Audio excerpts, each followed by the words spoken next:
Description of the car? It's gonna be a two-door sports vehicle.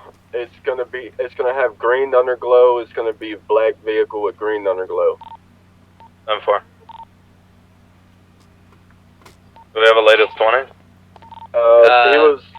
No eyes at this time. I'm not sure if he took a turn. I don't even know how I flew out, man. I'm coming Sierra back for you. 13's back on radio.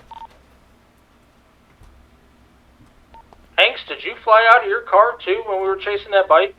Yeah, man. So I'm glad I wasn't the only one. 910 responded to the down person. Oh, man.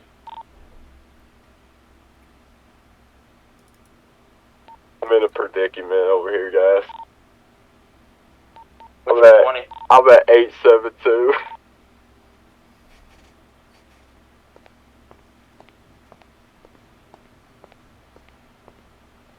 Alright, I'm getting my truck. I'll be on my way. So 910's 23 at the down person. Bike club.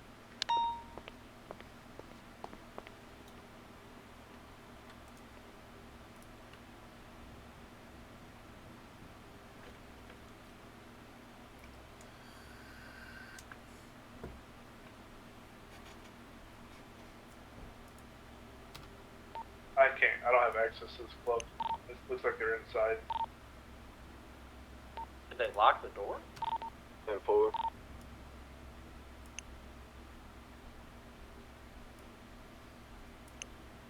I don't think they got transported over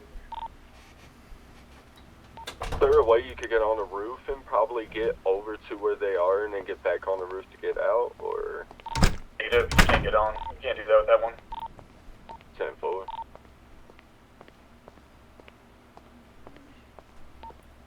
Will the storm rams work on the locks? Negative, it's an MLO.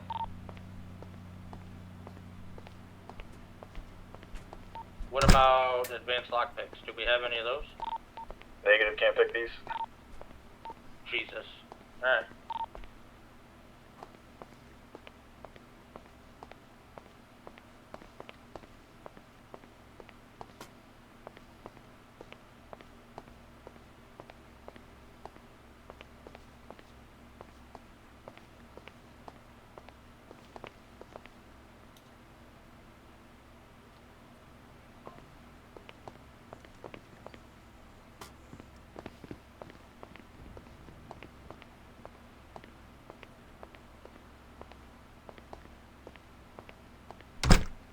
Tier 50 to the unit that's coming to me. I might die before you get here. I am bleeding out.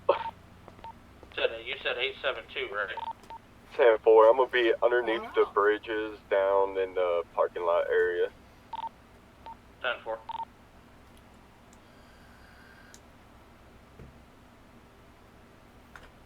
Good talk.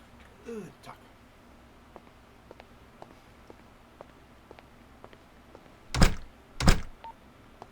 So 910 back to it.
was the description of that vehicle? Was it a black two-door with a green underglow?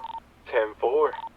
Got that vehicle 753 taking off on me northbound right now.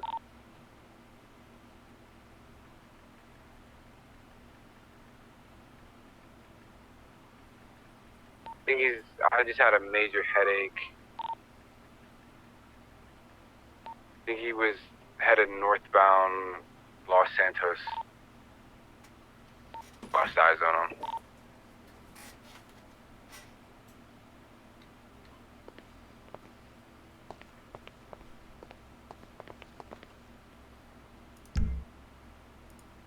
Two marshals down.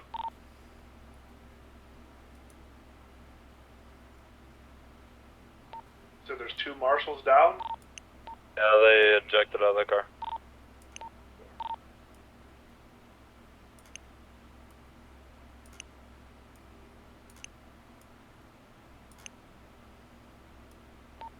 But two, I can head to that supervisor, request that PD.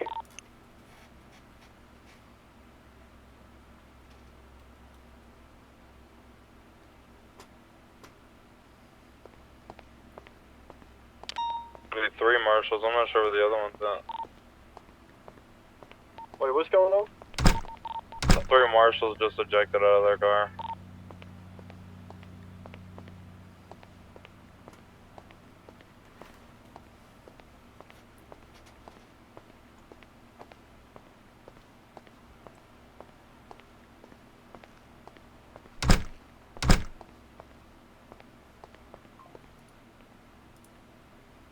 Two should be 23 VPD.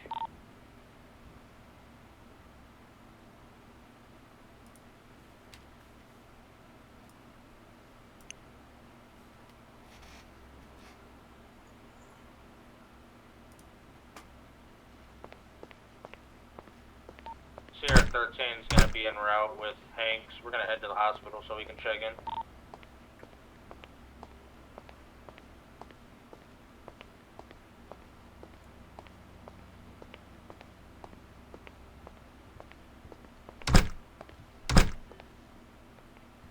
All the marshals?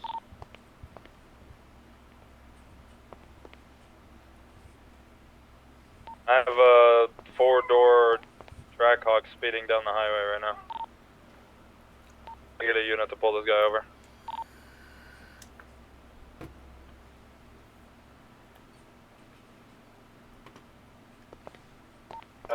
Sierra 50, 10 on your location. My 20 is currently a lower pillbox. EMS is over here with the marshals. Yeah, I'm coming back. I just need someone to pull this Trackhawk over. Sure where you're at. Here, right behind you guys.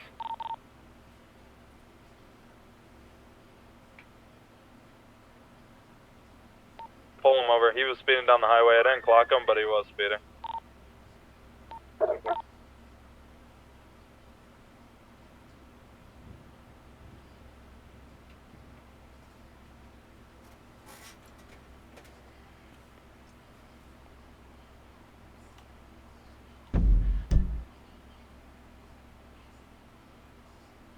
Could be Goofy Gaming.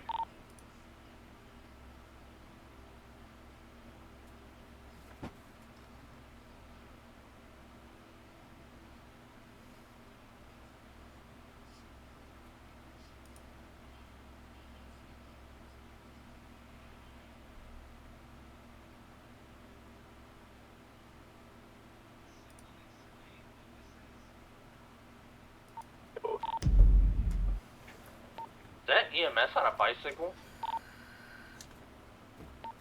Not me.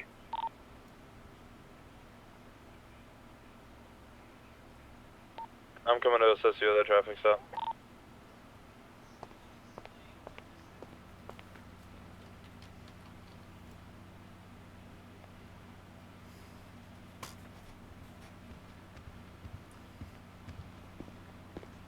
Zero 105 1041 tonight. The duty, brother.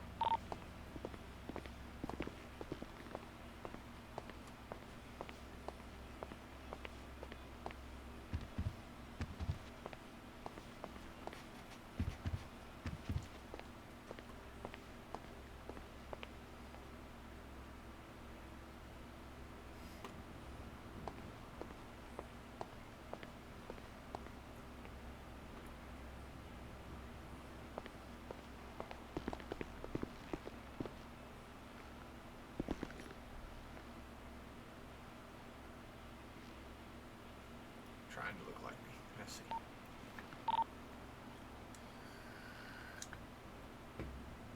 He's only got charges for Class B and reckless evading. Still on the phone. What's up? No, okay, didn't know. Yeah, I was just making the polo shirt. You want it? I have my black polo shirt. Okay. In my jeans. What's going on? Sierra 13's gonna Chases. break off and into the injured person. Injured person. Trying to get everything lined up so I can at least start the questioning tonight. Let's see, a couple of them are here. So far, Deckard, Payne, Wick could probably go first. He usually goes off duty first. Yep, that's the first one I want to talk to anyway. I'm going to take him down in order from 02 to 904 in that order. But I think he's in the middle of a event right now. Oh, 2 should be back to me. Nice 10-8. There we go. Mary 4 to Sierra 02. Thought you were gonna have the ADA question or what? Nope. ADA won't do it. Well, ADA can't do it today. He's got no power. It'll be me today. Okay.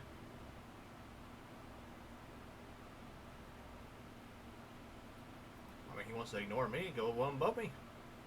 If you can get his attention. But he, didn't respond. What do you mean? Maybe you didn't hear. You tried to.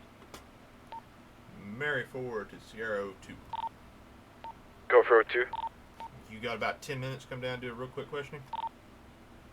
Affirm. Alright, come on down to HQ.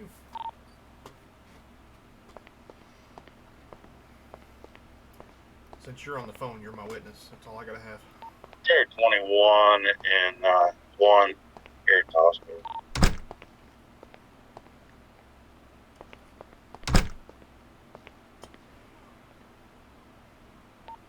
Two, show me 10-6 off radio.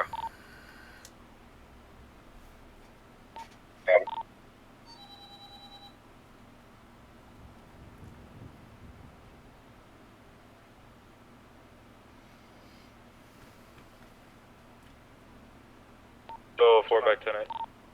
Then back to me. Cool, Kenny. Yeah, he just said you was out of power, so. You must have got hit with one of them nasty thunderstorms that all went around us. It was kind of nice. Except the one last night, or about 3 o'clock in the morning. It was kind of wild, but it was just mainly rain. I slept right through it. Didn't even hear my radio or my pager or any of my stuff go off. So.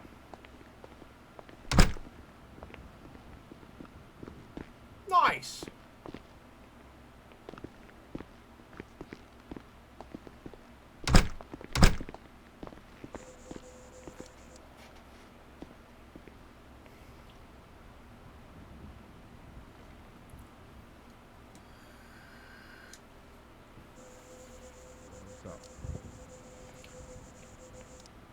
Oh, he's the one that wants to talk to you. Yeah, Mr. Marshal 4 over there. Yep, it'll be me. What's up? Not a whole lot, just got a few quick questions. Start out on this court order we got for questioning you guys to try and get to the bottom. Like I said, at this time, nobody's in trouble, so just Okay. follow me. Okay, yeah, no problem. You already know I will, man.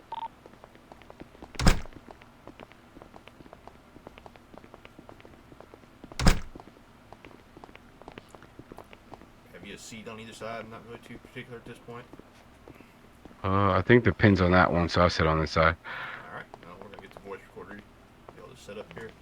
Like I said, just for your information, it will be recorded. There will be their set of eyes on this at all times. On the other side of the window Okay. there.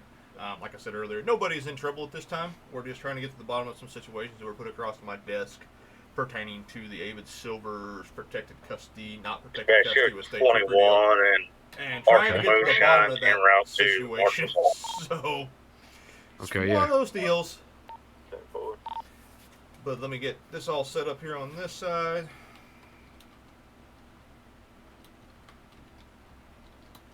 So, what specifically is the investigation?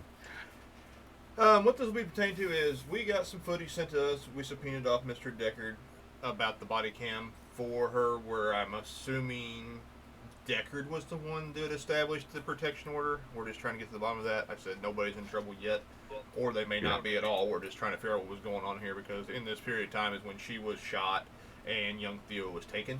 So we're just trying to connect the dots and cross our T's and dot our I's like we're supposed to. Yeah, no, I mean, I get it completely. We're trying to keep it as professional as possible and make sure everybody's on the right page. Like I said, let me get this quarter set up here.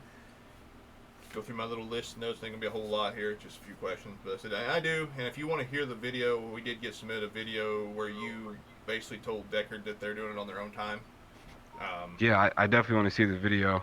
Yep. Just so I can clarify, specifically on why or what led me up to make a call that I did for sure. Okay, yeah, actually, and I'll get it set up here. I'll have my partner M3s on the other side of this mirror. We'll set it up probably in PD general where everybody can see it. We'll have to jump in there because I have no way of showing it in here right now. Yeah, no, you're good. You're good. So, no worries. I'll have him set that up real quick, and he can ping me. And I said we'll probably go into the PD, one of the SAST chat rooms, and I'll provide you that footage that I have. Which what brought you in here is just that primary phone call. And like I said, I'm going from 02 all the way down the list of everybody that was involved. I just want to get your side of the story first. That way I can kind of start connecting the dots. So, Yep, gotcha. Makes sense. I'll get it all set up, and we'll jump into a Zoom meeting with 03 at the PD, and we'll hold on here a second.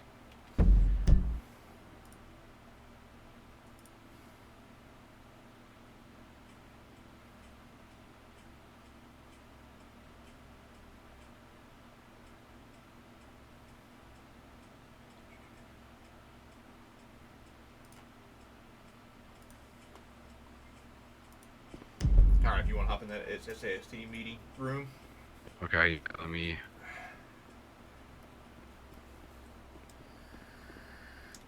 Alright. Dispatch, we show Sierra 21 going 1047.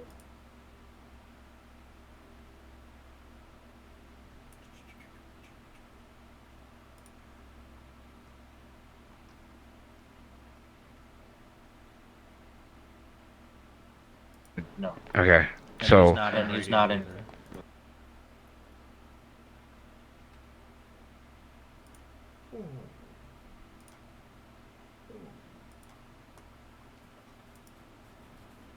Alright, let me make sure you can see that screen. Got everything on there you can see? Yeah, I'm about to hop into it right now. Okay. Yeah. There's multiple on there. I'm going to pull up the one full screen for you. Alright, I'm in.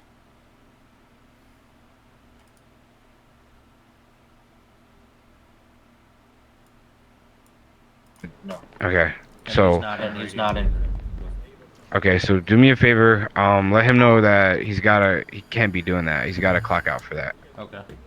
Alright. I'll make sure that Do we have anybody on duty then? Yeah, sounds good. Because I thought the way the marshals made it sound was they made it sound like it was an SAST thing until after the trial.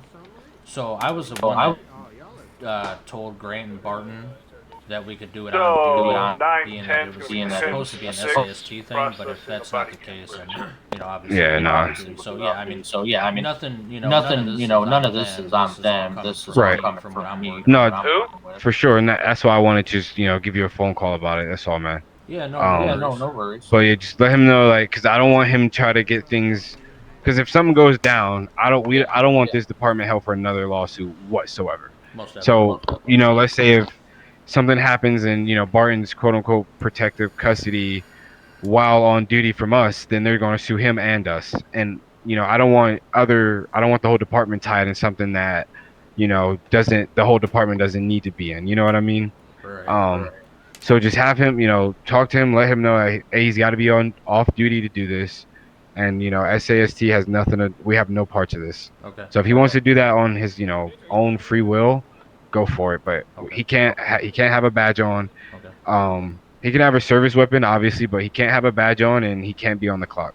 Okay. All right. All right. So thank you, man. Can we do? I really hate to have any SAST employees doing this. To be honest with you. Right. Well, that's because, like I said, it's a whole chain. So that's why I know you. I would say it's usually I would believe it's usually a federal thing, or talk with the marshals and see if they got something.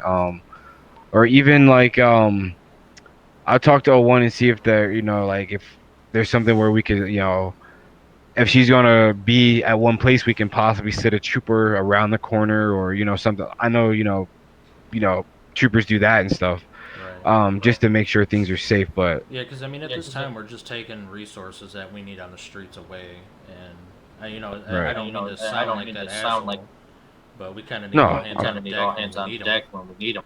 no, I feel you. No, for sure. And I feel like this is more of a Marshall thing than anything. Exactly. So So that's why, like, and like I'm all with it. I agree with us. If they can't get the federal help, then we gotta extend that extra hand. I just don't want it to, because this could either go really good or really bad. You know what I mean? And Exactly. I just don't want the liability. You know what I mean? Exactly. So All right, well, I'll yeah, get on the just phone with him and let him know that he's got to go off duty and he can't have a badge on him. Okay. All right. Thank you, man. I'll get with you. And then if you find anything out to the Chiefs, just give me a call. For sure. I'm gonna send that email right now. All right. Appreciate you. All right. Yep. Thank you. Yep. I remember like it was yesterday. Okay. Let me leave this real quick. And was this the only thing you had to show me? No, I've got a few more to show you. So just stay right there. Just mute up and Okay. in there. Yep. That's what Yeah, I go did. ahead. Okay. So I mean, this is what was presented to us. I think this was after we had already contacted Deckard. I'll fill you in from our side as well. Deckard contacted me and Mary 3 about protection. Our response to him was the only way Federal will get involved is there's a court order by the judge that she is officially in witness protection. I've got a video here where your Commander Deckard there was assigning people to that detail and telling her that she was well protected at this time and so on and so forth. That is where this is coming into play. Like I said, this time nobody's in trouble, but I think you were the highest on the list tonight as far as part of it, and I want to let you know so you can see, and I'll show you the other footage we have too. There's a couple other videos in here too I can share with you. Some of my camp, some of my cam, and then I've also got a letter that we're going to discuss on a different. Well, it's considering the same matter, but it pertains to Trooper Barton and the possible connection he had with Ava while in protection. That it threw some major red flags on my desk as well as the ones above me. So exactly what you said. You said that the reason why marshals didn't get involved is because there was no court order. That's the exact reason why I pretty much told them at the time, like, hey, we can't be doing this. One, there's no court order for it. So like I said, anything that was to happen during the time of SAST was to provide protective custody. It was a liability because there was no court order. Two, I don't know if you guys know or not, but Ava's gang affiliated. She has multiple attempts on LEO. So her getting shot is not, it's not normal. She's gang affiliated. So at the time I wasn't going to have, a known gang affiliated gang member with ties to multiple gangs, ties to multiple murders on LEO. I wasn't having our troopers going out there and getting tied up into any type of gang war or beef at the time. That was a couple reasons on why I made the call, and the reasons why I told them, like, I get, if you have a personal relationship or more than a friendship type relationship with this person, but that has to be off the clock, because once you're clocked in and signed in, then you're pretty much working, you're representing SAST.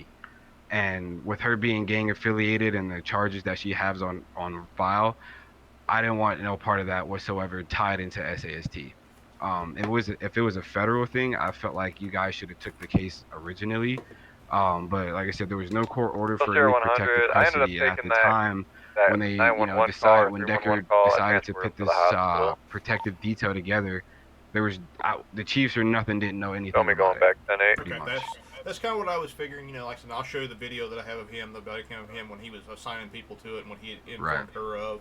Like I said, he's also on my list for for questioning as well. But I mean, like I said, we're just trying to connect the dots. Trying to figure out what happened, how this happened, what went down. So if there was people at fault, we make sure they get the right thing. And there was people out there that put their life on the line under the impression starting that they were to be paid for it, and then it not being paid because you didn't know.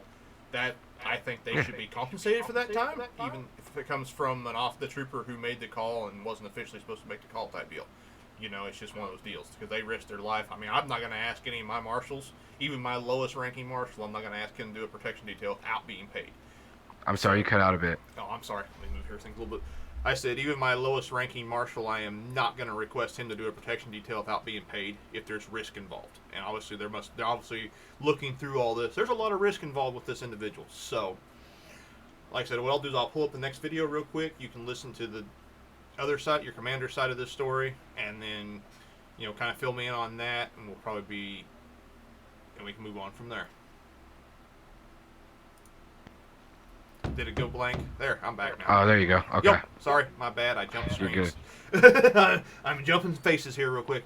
As I was saying, I will show you the footage of Decker's side, the commander's side of it too, where he was doing the stuff. That way you have that as well. Sounds like good. I said, you know, my deal is I'm not going to ask people to go protect somebody, especially at this high risk, without, you know, compensation of their time. So I think, you know, if it was if it was a call and they were under the impression starting that they were going to do this on the clock and it was part of their detail for the time being, somebody, whether it be the commander who made the call, or somebody should be compensating them at least part of their time for doing that, because that's taking money out of their pockets, out of their family's pockets. You know, it's hard on people, plus you're risking their life in the process of it. Well, so, yeah, this is pretty much why I had the phone call with the commander, because at the time I believe this was already set in stone without no knowledge from the high ups at all whatsoever.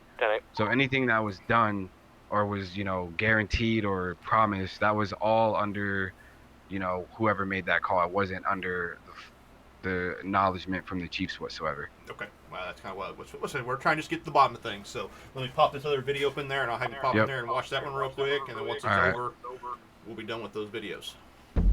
All right.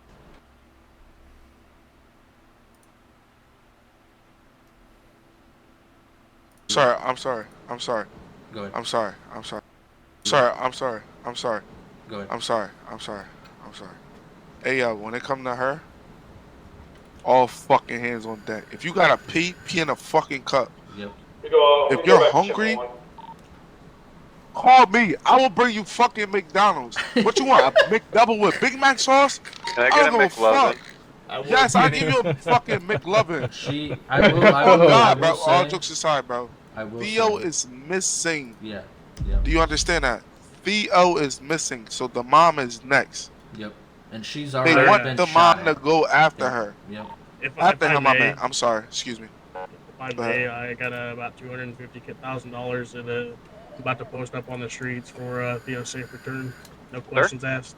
That's fine. I will call her and plain clothes. Tell him to come see me. Can I get a plate check? Yeah, I know. Go for it. SJX5 Sierra.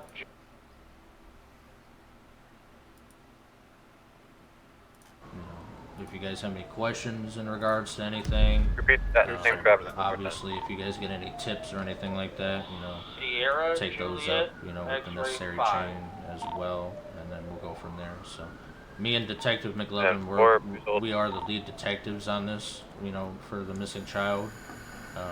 So whatever you guys know, let us know, and whatever we know, we'll let you guys know. That way, it helps you guys out, you know, on the streets when you guys have her in your custody. So. Yes, sir. And for this, we report directly to you or yes, McLovin, correct? Yeah, okay. Me or McLovin, both of us. Stop for that. Got a green car spinning donuts out front. Yeah, I mean, right then and there. Shoot him. He said, hey, bud, come on in here. Deckard. So Chiefs had no idea about this. I was told to come up here. Yep, come on. Am I coming in? Yep. That's kind of what I was afraid of. But like so I these said, five somebody else do that plate check. I'm getting I don't know where he'll loading but on forget it. So, my MDT here. I'm gonna do it. I got did a restart. Trooper Grant, or Trooper First Class Grant. Thank you, sir. Put some respect on it. Sorry. And then I have Trooper Shots, as well as Trooper Bernard. Copy that. I wouldn't suggest anybody else. These guys are going to be your protection detail. They will rotate.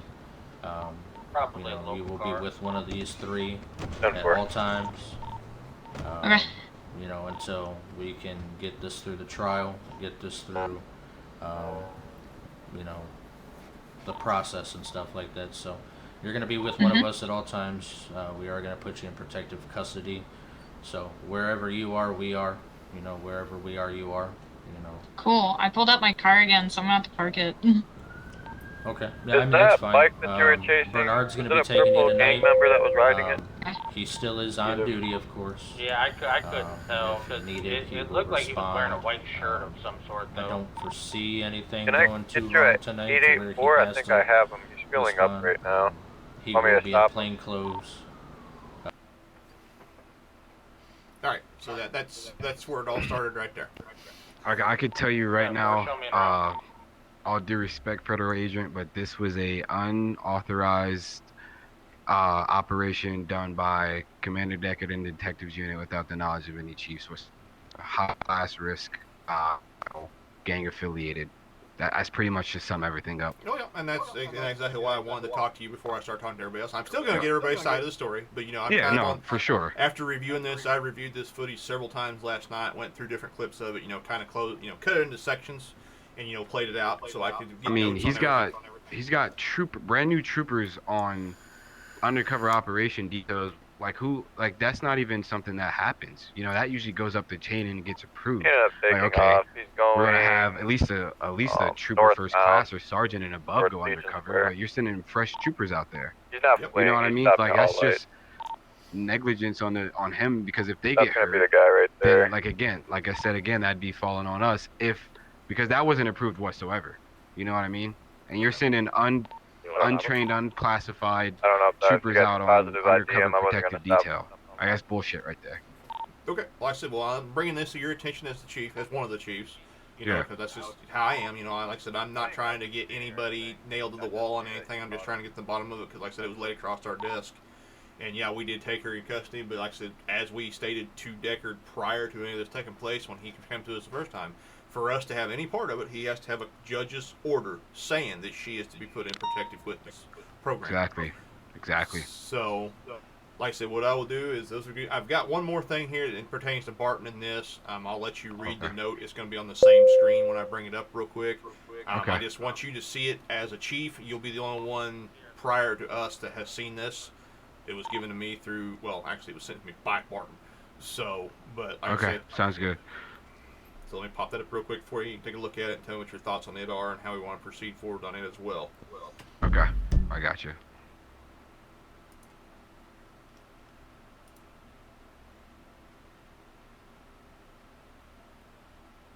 Just let me read it real quick, all right? Yep, just let me know when you're done. You'll stay there for a minute.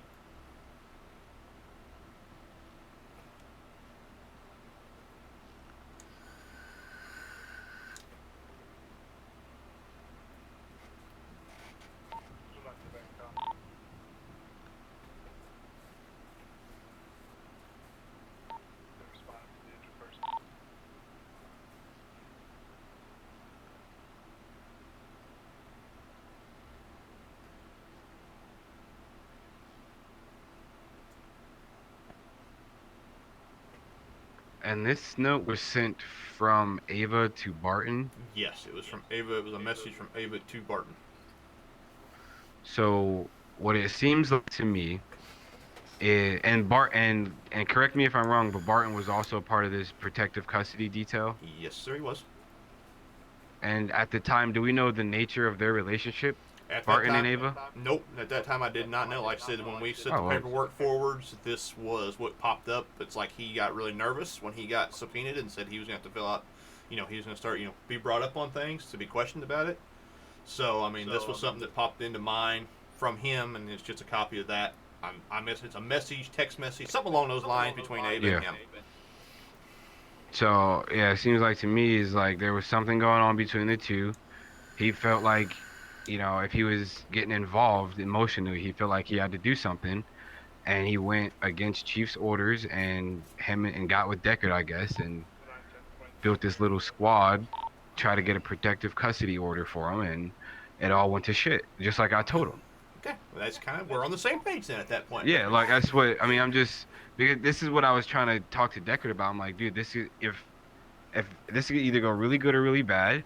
If we got enough to put her in protective custody, this and that, then it has to be judge assigned. We can't just be out here sending fresh troopers, putting their lives on the line when we know, one, she's gang affiliated, two, she's got multiple felony charges of murder of LEO. Like there's too much to lose here. You know what I mean? Like this should have definitely been sent through a judge at the bottom, end of the day. So I mean that's really all I got. I don't know. That's insane. I didn't even see this note. Okay, well, I said, yeah, it was brought to my attention. That's why I was going to share it with you.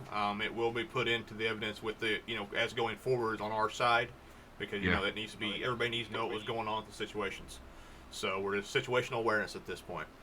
Like I said, I've got your side of the story. Like I said, it was recorded. It was, videotaped through the monitors here behind me. There's cameras hidden in these corners, so everything's live. It'll all be, if you need anything from your side ever, you just hit me up on my personal emails, and I will get it sent over to you. Nothing to hide. No problem. So, but at this point, I'm done with you. I'm probably going to try and catch the other ones that are in tonight as well. Okay. So, All right. A couple questions for me, if you mind. Go ahead. So obviously, federal investigation. Are pretty much what's the end game for the marshals here? Are we looking to, start looking at Barton and Deckard for possible charges, or is it just right now just still pending? Or right now it's 100% pending. Like I said, we're just gathering information at this time.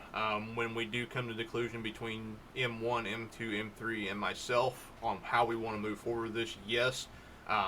The point is, the fact we're getting at is Ava was shot while it was, and it's going to fall back in somebody's lap. And if it was Deckard's crew at the time, then it's probably going to fall back in his lap. As far as Barton, personal relations with a felon, that's more of a your guys' side of deal. Well, that's why I denied the protective custody at first until it got sent through a judge.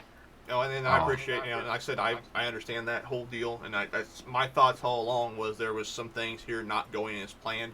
Because I've had your Chief Payne has sent me an email asking questions on thing, and I explained stuff to him.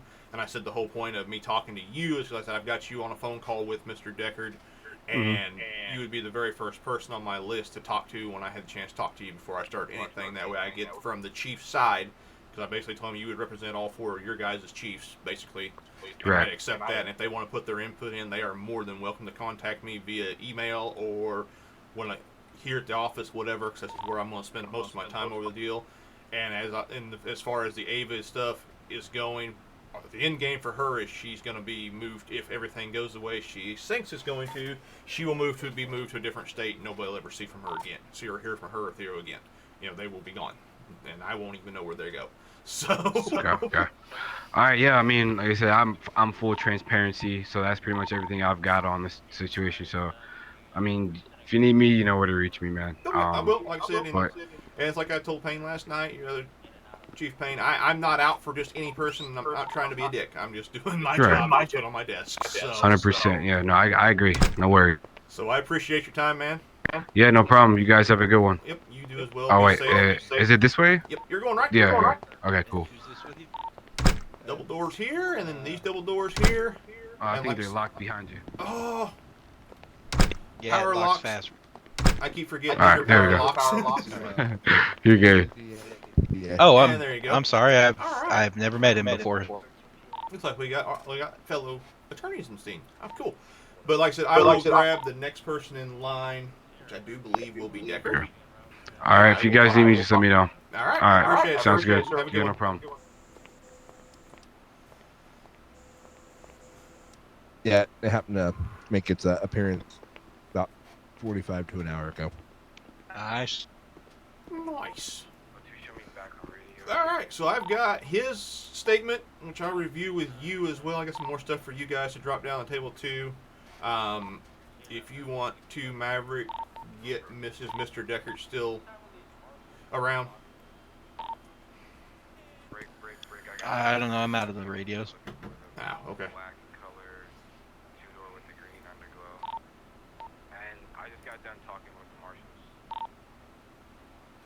Yes, he is in radio, so I'm gonna bring him this way. We'll run these guys back here in a quick conversation with them. Mary 4 to Sierra 13 direct.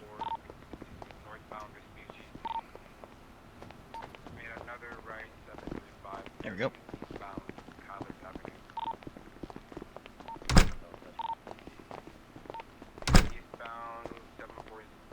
Right over here, guys. Right here. Made a left, going towards northbound Los Santos at this time. Going towards the county. Been on Los Santos. Alright. Can you two see police SAST room, voice room. So I can show you what I'm working on right now with this whole situation. I can, yeah. Okay. How about Mr. Johnson over here? Can you? Yep. All right. First thing, you're going to pop in there. If you pop over there and look, you're going to see a letter that was submitted to me at my desk this morning through an anonymous email that I just showed to Chief Wick. And yeah, this is part of the situation right now we're dealing with. 9-10, trying to catch up. Shots fired, shots fired.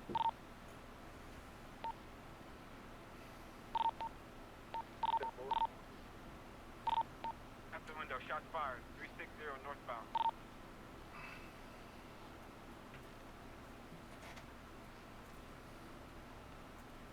Hey, nitrous on me. Continuing northbound Sonora at this time.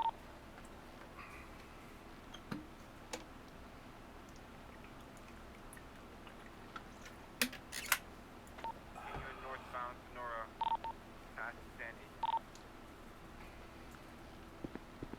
Headed into 088, continuing north. Made a right, posted 101, continuing eastbound Grapeseed. Now southbound 100, Keene Road, Grapeseed. Like I said, once you're done reading that, I'll put the other video up there for you too. 095 opposite lane. Just let me know.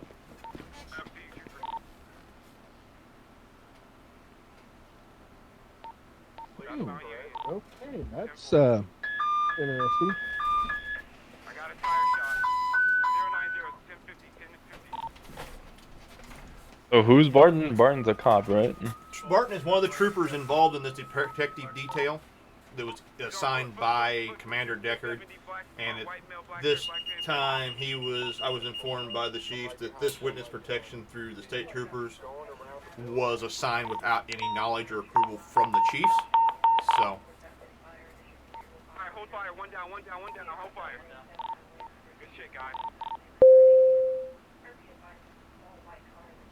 So basically, from what it sounds like, he took it upon himself to do this. Yep, I'm getting ready to show you the conversation between Wick and Deckard. So this whole deal of the chief, Barrett saying he had no chief had any knowledge of this. One chief did, and yeah, it's kind of a jacked up situation. So let me bring that video up for you real quick. Is it that video of Barton and...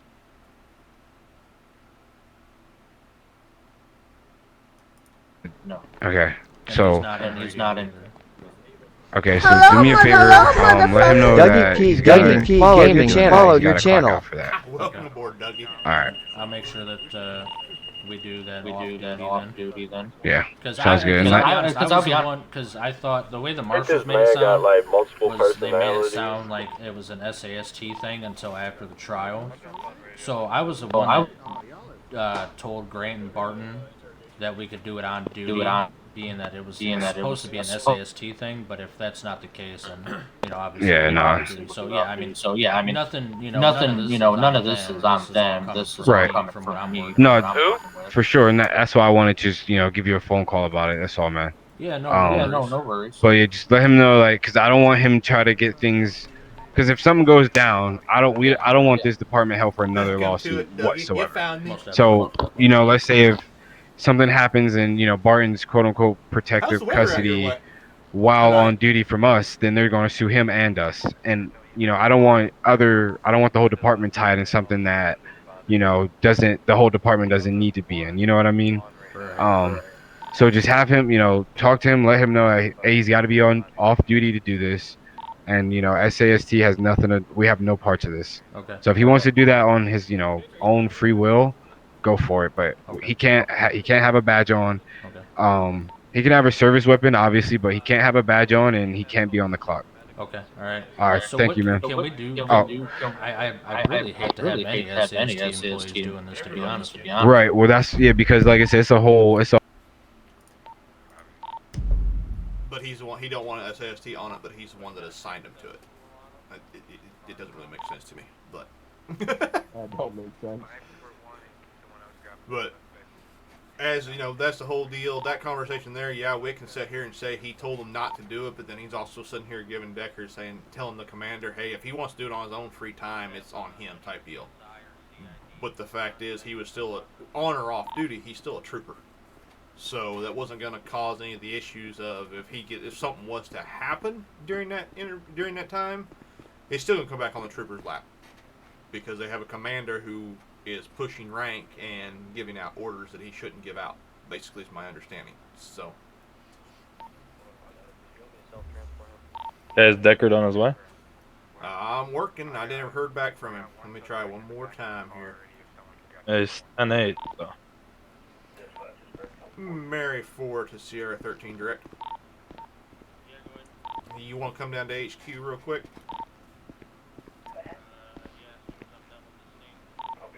A firm. Understandable. He's in the middle of a shootout right now, shooting down officer, I'm assuming, but he'll be here shortly. But that's like I told Wick, at this time it's an investigation. Nobody's in trouble yet. The deal with Barton and him having relationships with a felon, that's not my problem. That's an SAST problem. I hate to be an ass about that, but that's just not me. That needs to be handled within their ranks. Well, has Chiefs been notified? Yes, I showed Wick that letter I showed you guys. So he got All to right. see it. What I would do is I would also send that same exact letter to the other ones as well. Yep, I'm gonna put them in mailboxes tonight. I wouldn't put it in mailboxes. To just DM, straight email. I would straight email it. Yeah. Okay.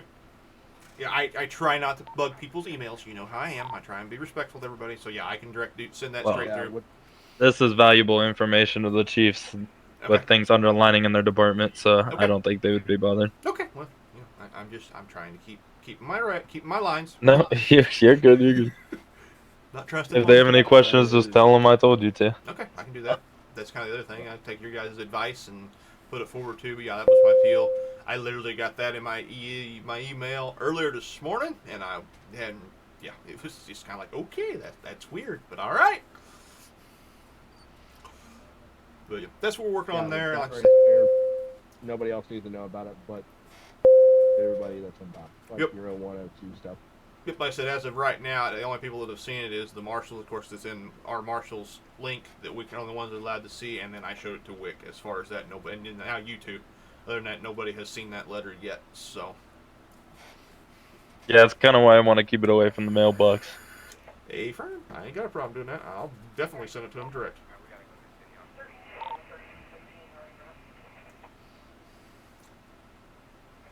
Welcome there, Bull Rider. Love to see it. So we're trying to get up here, having a little bit of fun tonight, waiting on Deckard. Always waiting on Deckard to show up. Like I said, do you guys have any questions for us right now? Like I said, because there's a couple of us here. We're just invisible at the time. I don't have anything. I just think that is super weird. Oh yeah, super weird. Yeah, I'm right there with you. And I don't, as long as you don't fucking email me more shit to fucking push to the You judge, guarantee before the night is over, you'll have more on your desk. I promise you. Give it to Simpson over there. Let him do it for once. Follow the chain of command. You're lower. It comes to you first, and if you can't handle it, it goes to him. I'm not gonna lie to you. If it hits my emails, I'm totally gonna forget about it. Okay, so therefore, it is all on you, Johnson. It's all on you. There's emails that people are like coming back at me with that I said I would like think about or do whatever with like 2 weeks ago, and I completely forgot about it until they emailed me back. I'm a lot of the same way. There's a lot of things in there that I just like, if it don't pertain to what is directly in front of me right this minute, it probably don't get responded to. So yeah, I was like, if I can't get to it right then and there, I'm more than likely going to forget. Yeah, luckily I've got enough marshals and enough close friends. They'll remind me if it's something very important and I forget. So that's why I always have an automatic message that says, hello, if I don't give you a yes or no right now, please hit me back tomorrow. Yeah. Give me 24, 48 hours and remind me, and I will come back to you again. Exactly. I'll review this and hopefully give you an answer. I'm horrible when it comes to emails. I used to be. I'm getting to where I'm pretty good at it right now. Especially with all this stuff going on right now within Marshals and everything. I kind of tend to watch it closer than I ever have. Just because I got a lot of stuff put in there today. A lot of different things have appeared ever since I started filing court orders for things. I don't think they really I like get it. so many, I get so many damn emails that like it's like hard to catch up. Yep. Need to hire me a full-time secretary just to take care of that work. I'm about to have my wife back at home do it for me.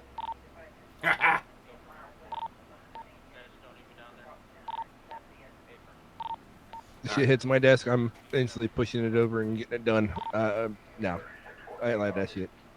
I like that too. And Mr. Deckard is on his way. So, oh, they got two 10-15s. Ha! They caught them fuckers. I'm gonna go out here and wait for Mr. Deckard to show up. I'll bring him in here and sit him down, and we'll start round 2 for the night.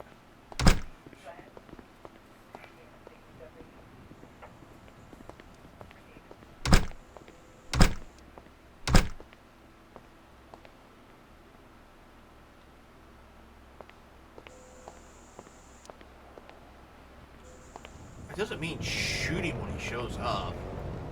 Hi. Oh yeah, 2 a.m. is awful early. I don't blame you there one bit, buddy. I guess you'll let him in, so I'll be back there at the attorney's. Yeah, if he shows up to the front door, I'll let him. Well, he better show up at the front door.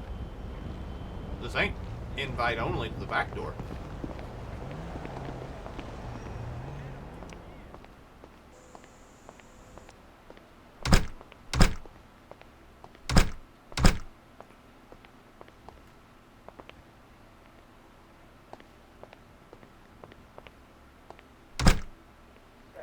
Mary 3's out there waiting on him to get in.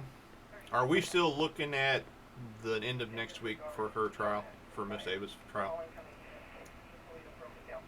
I think you just reminded me because I got to get with them and get that date secured. Oh, okay. Oh, there you go. Hey, I remind you. But I just said something because it just slipped my mind with this shit I did all day. Don't blame you one bit there. I can understand how that is. The other part of that is like we were going to put major protection detail on the courthouse that day. So we need to know a date and a time so I can make sure I get, if I've got to fly a few more in, I'll fly a few more in. So. But just when you get that, send it my way. That way I can note it and put it in Marshals so we all know what's going on that day. Has anything happened with the active warrant on this RJ, whoever this dude is? Have you guys heard anything on it? I haven't even seen it come across my desk yet. Okay. Means he's still at large. Cool. RJ, what? There is an active warrant issued for RJ within SAST. So I was just wondering if anybody had heard anything on that yet. RJ's a cop, and there's a warrant? No, RJ is not a cop. He's a criminal. Oh. You said within the department, so I was like, wait, what? No, it's a warrant within SAST. It's within their department, but it's an outside. He's a felon. He's no. Okay, I was like, He's part of the DTF. I don't see anything on my desk. Okay. Yep, he's part of DTF. So. Oh, RJ. So if they didn't put one in, then it didn't get approved. Oh, there's one in. 'Cause it's in the MDT. I just didn't know if they'd ever made a hit on it or not. Don't know. It's like I said.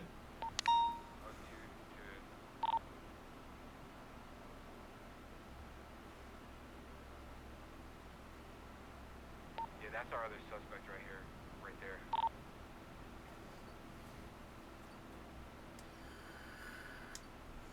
I'm close by him. I can grab him. Yeah, the last one that came across my desk was for Mr. Anderson. Oh, okay. Good old George. Sounds like they're headed this way.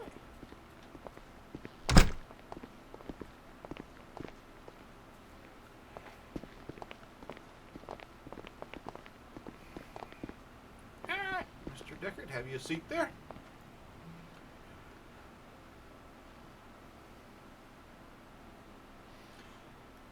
We have the DA's office here today. They're just going to kind of oversee what's going on. going to inform you at this time that this conversation is recorded and videoed for evidence for later down the line. And also, nobody is in trouble at this time. It is still an investigation pertaining to the events that we're about to discuss. Sure. So, start out here by having you state your name, your rank for the cameras. Sure. Sierra 13, Commander Mike Deckard, Commander of IA, Internal Affairs, as well as Personnel Command. All right. And my name's Mary 4, John Holliday. I'm a Deputy U.S. Marshal. So, we've formally been introduced now. This is going to go back. If you can pop in there to SAST, your guys' conference room in there. I've got some stuff to run by you. A lot of this you provided, so you know what I'm talking about. So we're just going to kind of go through it like I did with him. And like I said, if you want to, I'll pop them. If you have anything you want me to pop up, I'll pop up there. It's basically going to boil down, cut the bullshit and get to it. This detail watch that was issued for Ava by SAST, who was in charge of that and who gave the orders down from the top to issue that protective custody. Okay, sorry. You want to go over that one more time for me? Yep, my bad. I'll move things around here. Yeah, I was just getting set up in the conference room, that's all. Okay, nope, not a big deal, Like I said, we're just going to cut the bullshit. I'm going to flat out ask you, with this protective order detail that was given to Miss Ava Silvers from SAST, where did it come through the ranks at, and who issued the detail, and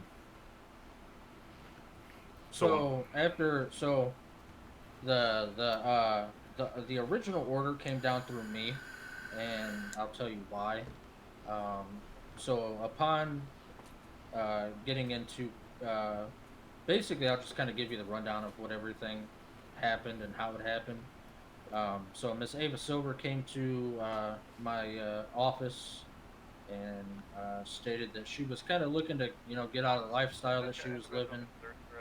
She stated that she was in fear for her life, trying to leave the gang that she was associated with. She was associated with DTF, otherwise known as Demon Time family. So she came to my office, wanted to speak to me in regards to it. I told her that we could go talk to the judge, get his side of things. At which point we made a trip down to the judge, had asked about, getting her into some sort of protective custody or witness protection program, some of that nature. At that time, also, she stated that she wanted to sign a contract with SAST in regards to being a confidential informant. And she had also filed a domestic violence charge against her, I think her ex-husband now. I'm not entirely sure if they've gone through that yet. But he was arrested and charged for domestic violence as well under the entire situation. And so basically she came, like I said, she came to my office.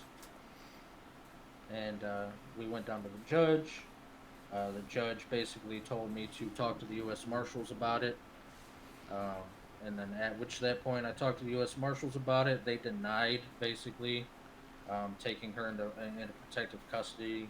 They said that they couldn't help her out until it was after her court date, which we then found to be false, that they could have taken her into protective custody at that time.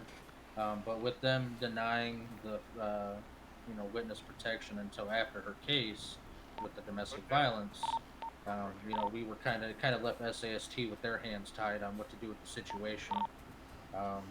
So we kind of took it upon ourselves to, I wouldn't necessarily say protective custody, but more or less just kind of, keep a close eye on her.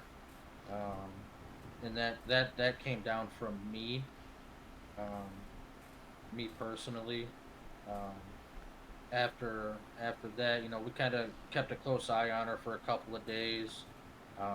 To my knowledge, I can't remember, Sierra 24, Barton, kind of took it upon himself to kind of watch over her, which I had no problem with.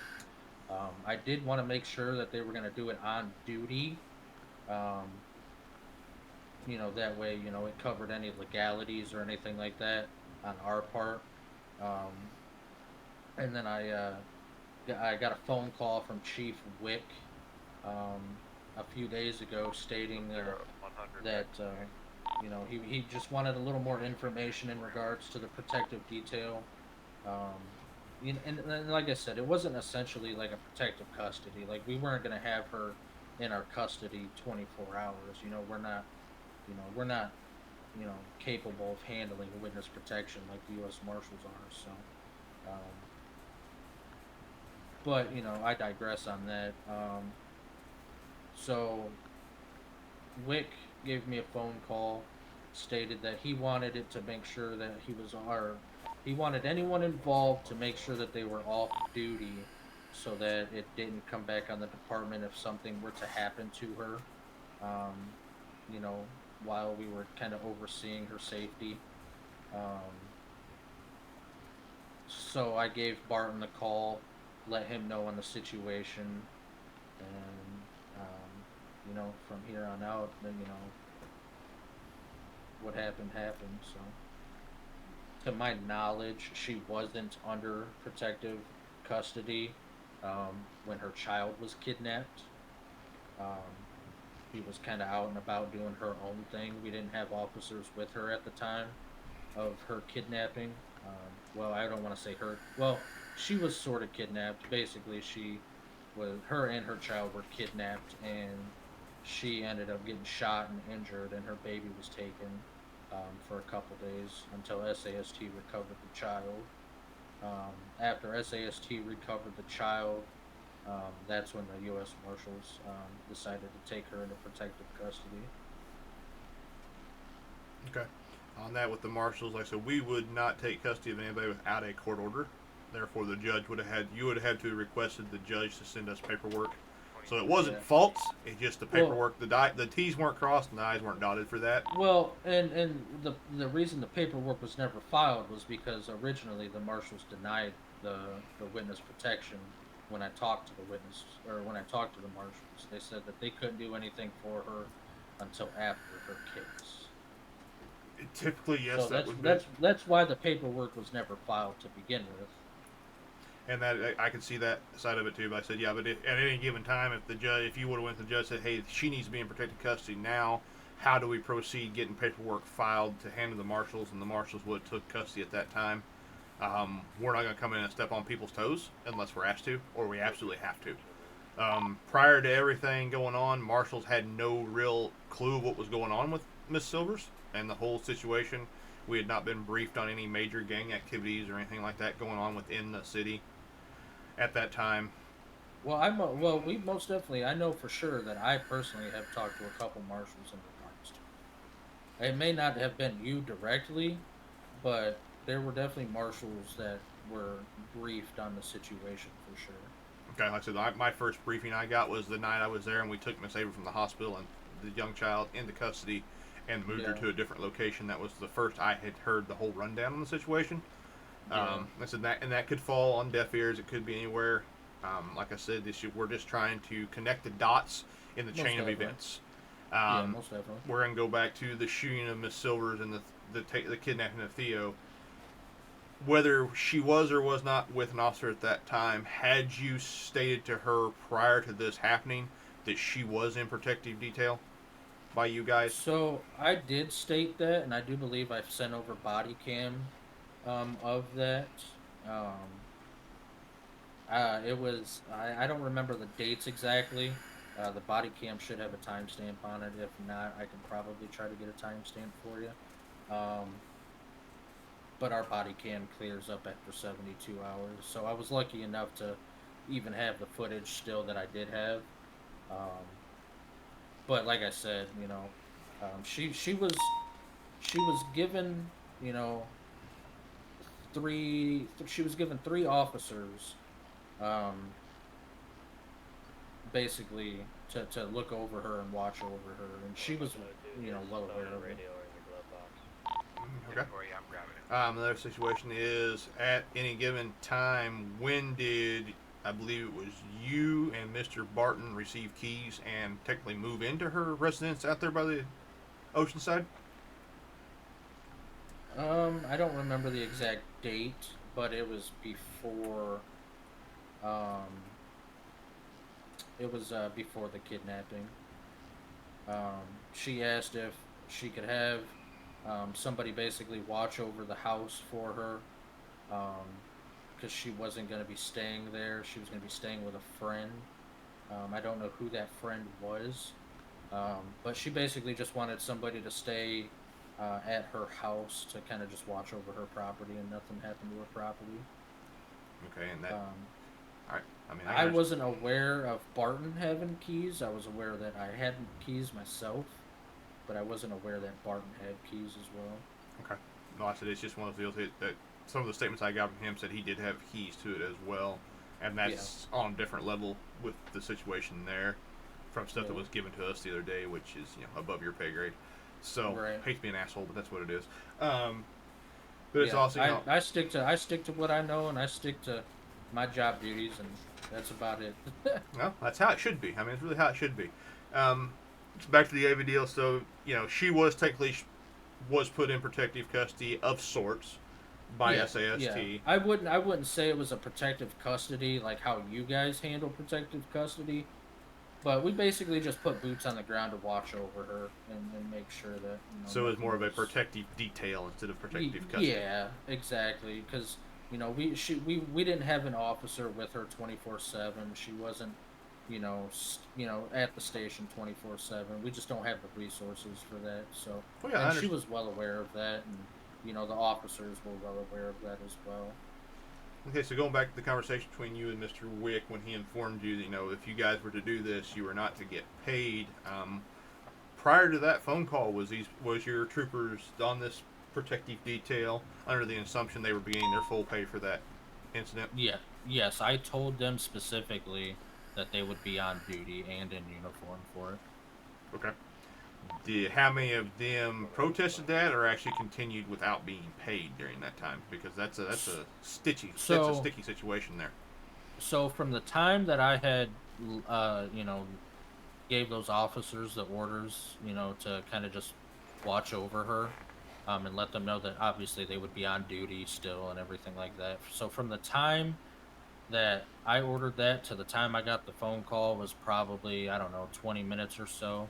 And from the time that the protective detail, so she was really only under the protective detail of Trooper Barton.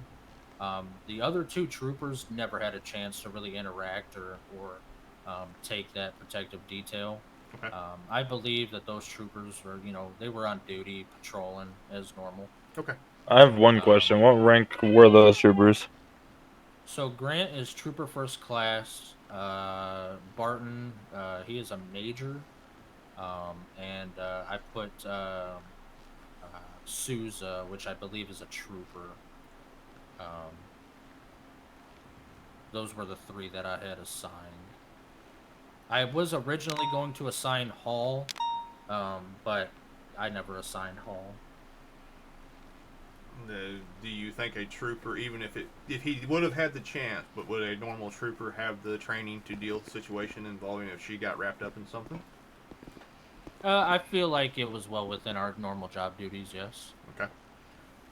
Is it a common deal within PD to give people below certain ranks details, or do you have to meet a certain rank to catch those certain details?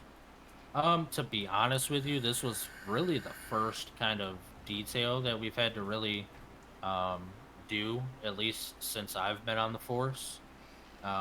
It's not a common thing, that's for sure. Which is originally why we kind of reached out to the marshals to kind of get their advice on the situation and whatnot. And I'll be honest, there wasn't really much help with that. They kind of just denied the fact that they couldn't do anything for her, so it kind of left us with our hands tied. Yeah, I mean, that's because we're not going to, like I said earlier, we're not going to come in and step on people's toes at somebody's request without a judge saying, hey, I need you to do this now. Right. That's how we cover our asses as well as everybody else's. Right. So, I mean, that's kind of deal. I mean, me personally, I wouldn't put a trooper lower than a trooper first class on a detail of any kind, just for the fact that they have. Yeah, it could be within your job profile, but they may not have had the situational awareness to deal with that if something was to pop off. Right. And the well, fact, and and the reason I kind of picked Souza is because he's one of the more mature, trustworthy, uh, on the force that I could actually, kind of trust and,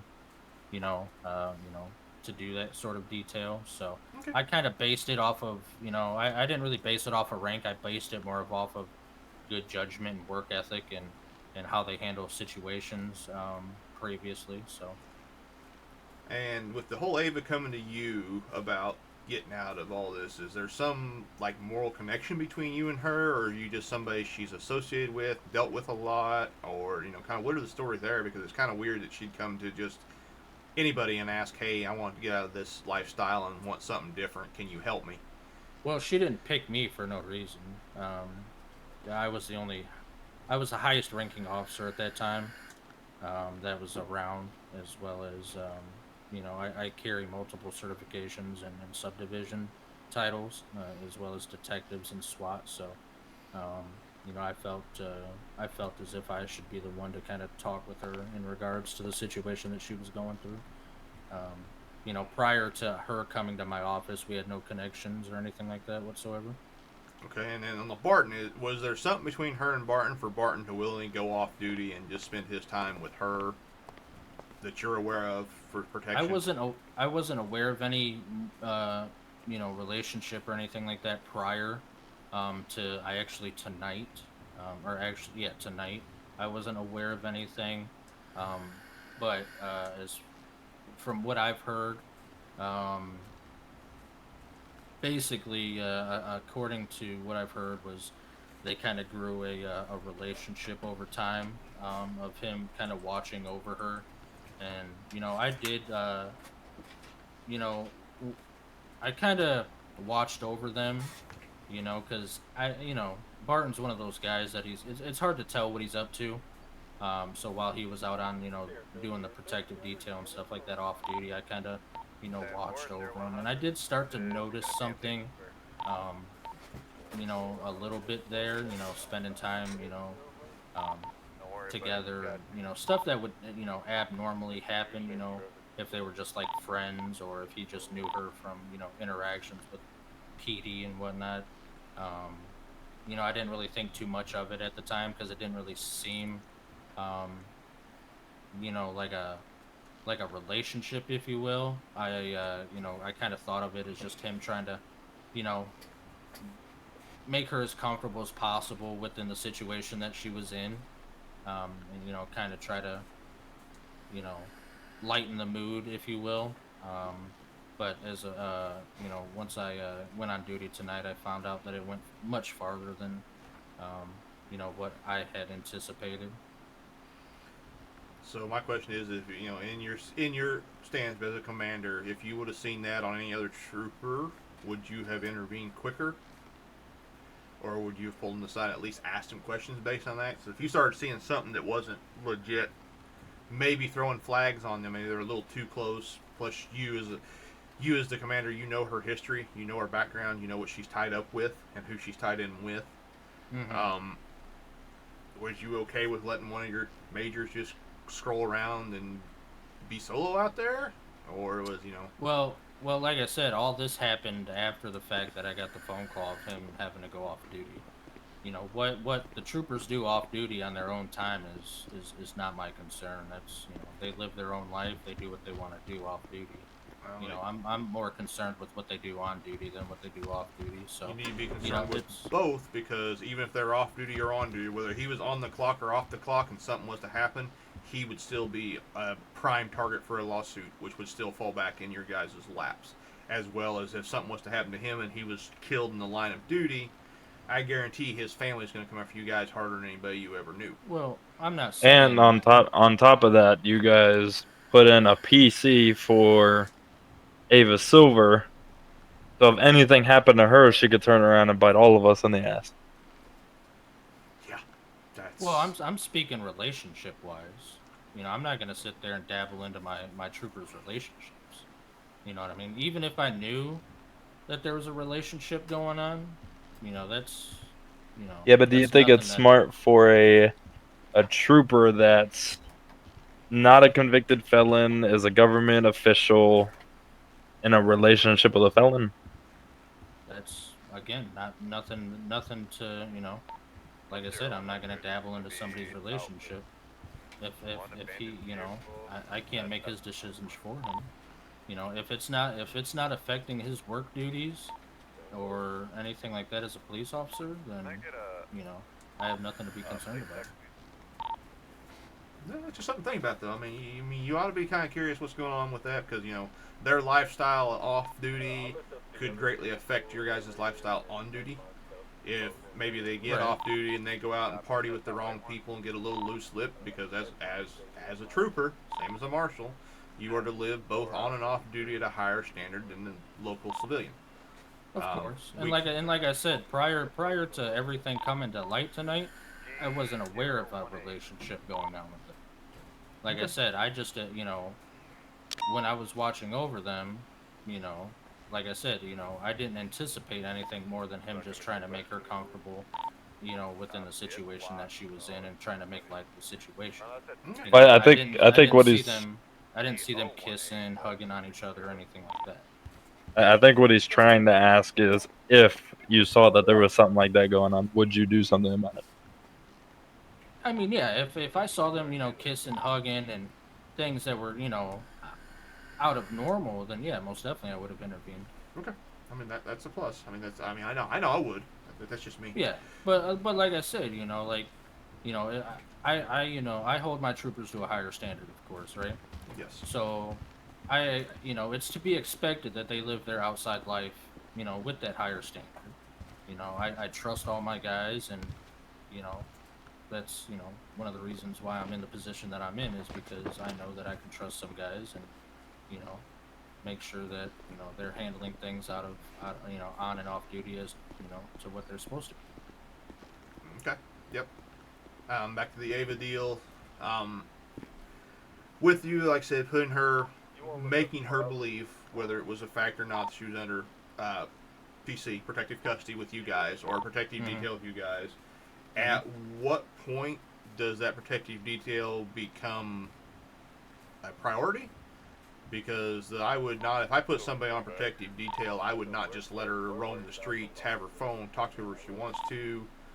I would, even if it's just one trooper with her, that one trooper should have been attached to her hip 24/7. Right. And it should have been taken upon that whoever that trooper was or troopers, depending on how it's put into effect. They need to understand if they're on rotation, then if one leaves her side, the other one should step right into her side. There should not have been a time while in that, knowing the situation she's in, she should have been left unsupervised by at least one. Right, and like I said, as I stated before, this isn't something that the troopers normally handle, right? So we don't have any policies or procedures, that state, that we have a certain, way of doing things when we're handling any kind of protective detail or anything like that. This is, simply based off of judgment is how we handle the situation, and simply based off of judgment and education and knowledge. Okay. All right. I can see that as well. So it's if we had a policy and procedure in place, then sure, I'm sure that we would, have handled things differently, and things of that nature. But like I said, this is something new to us, and there is no set in stone, procedure on how to go about things. So, I highly believe there probably should be one set in stone, just in case you get situations. I said even if you've got a 1-day period getting a judge's order to put her in protective custody, she still think that individual's still your baby for that time being. Right. And I have one question. Sure. Yeah, I was about to say we have one question for you. Sure. So to the Barton and Ava thing, because I was overhearing that you were talking about they possibly work together. Sure. Do you think at any time that Mr. Barton would have spoke to Ava about anything PD related for her, even with her, like you said, like soon to be like ex-husband, anything like that? I'm not entirely sure, to be honest. I don't think he would have said anything. He wasn't. I don't even think he was at her court date. Um, when all that happened. So I don't think he really has any knowledge of that unless he went back through the reports. Um, but other than I don't think he would have said anything. If he did say anything, I don't have any record or recall hearing about him saying anything in regards to that case. Okay. I'm just trying to like see what that, because you mentioned possibly them having like a relationship type thing, and maybe she tried to butter him up or something, or kind of gave him something in the car to kind of spill some beans on some shit.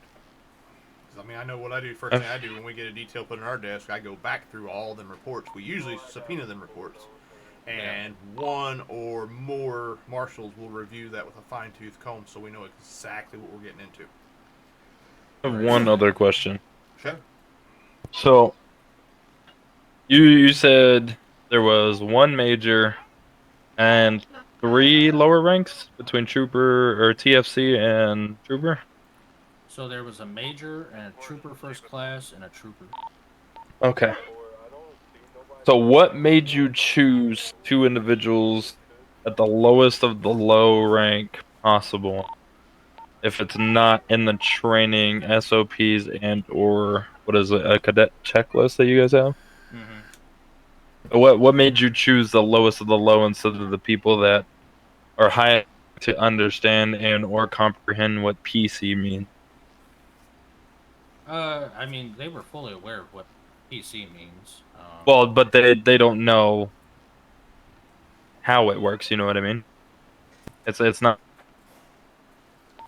so they don't Right. fully Right, and like I said, that comes down to us not really having a standard, policy and procedure in place for something like that. Were you ever trained on PC? No, sir, I was never trained on PC. No. And what rank are you? You said what? Sorry. He's a commander. Commander. I heard it. Okay. He blipped out. So that meaning if you've also never been trained on it, how do you possibly know how to properly take on the leadership of a PC order within the department? Well, I've never been formally trained on it, but aside from taking regular extra courses through the community college outside of off duty and stuff like that on my own time when being off duty, we've kind of gone over it a little bit within the community college, but excuse me. The reason that like I said, the reason that I picked those, individuals specifically, was because I felt like I could, trust that, trust that they would make, the good decisions, the right decisions, that would, both benefit them and, Ava. Like I said, I based it off of work ethic, based it off of, their prior interactions that I've, seen them handle and have heard them handle. And like I said, things of that nature, so. Yeah, no, and I want you to fully understand I'm not targeting you in any way or trying to make you, how do they put it in the department? Seem like a dick right now, but I'm just asking questions for my notes just so. Yeah, no, most definitely. And like I said, if we had a standard procedure or policy in place, I love that one. the entire situation, most definitely would have been handled differently. Especially with the on duty off duty situation between myself and Wick and trying to figure that out. Even Chief Wick didn't really know what to do in the situation. We were kind of like I said, scratching our heads in regards to everything. And our hands were tied at that point, right? Like we didn't want anything to obviously happen to the female, to Ava or her child. We are people, we are public servants. We do, serve the public. So. So one other question pertaining to that last sentence you just said. So you didn't get Chief's approval. Well, I want to say no, but then I want to say yes because he didn't just say yes, you can do this, but he gave you ideas on how to proceed with it if you wanted to do it. I'm sure you saw the body cam. I think Marshall over here said you submitted it, so you know what's in that video. Oh yeah, most Um, definitely. so I want to say no, you didn't get a solid approval. So then I understand that your rank as a commander is under chiefs, but why didn't you get a solid yes or no answer prior to taking on the duties of uh, quote unquote PC? We never really, had a chance to really, I never had a chance to go into the office of one of the chiefs and talk with them about it. Um, and like I said, it was kind of like a spur of the moment thing. Everything happened, fairly quickly, within the couple of days that it all happened. So, Was her life in immediate danger? from the statements that she was making, yes, I would consider that her life would be in immediate danger. Was that immediate danger based on the fact that you gave her an informant contract, or was it prior to that contract being issued? So, to my knowledge, I believe this was after the fact that she was given the CI agreement with the department. Um, I guess from what from what she told me is that a couple of DTF members had overheard some troopers talking. Um, she didn't tell me what they were talking about, but apparently a couple DTF members were here at the station, overheard some troopers talking to her in regards to a CI agreement, which I don't know how is possible because we were upstairs on the second floor in my office. You got somebody knocking at the door there. Go ahead and come in. It doesn't pull you out for a second.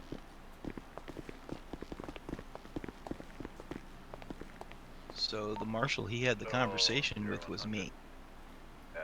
Okay. And what I told him was witness protection, which at the time they were talking about making her disappear, happens after the trial. They said nothing about wit sec, which is what we're doing right now. Oh, I know. There's a lot of holes in that. A lot of holes. No, he's full of shit right now. Like I can't believe the shit I'm hearing there. I want to come through the glass. Okay. Yep, that's what we're trying to do, and I'm getting ready to bring it up too. So. All right. Well, I just wanted to let you know. Alrighty.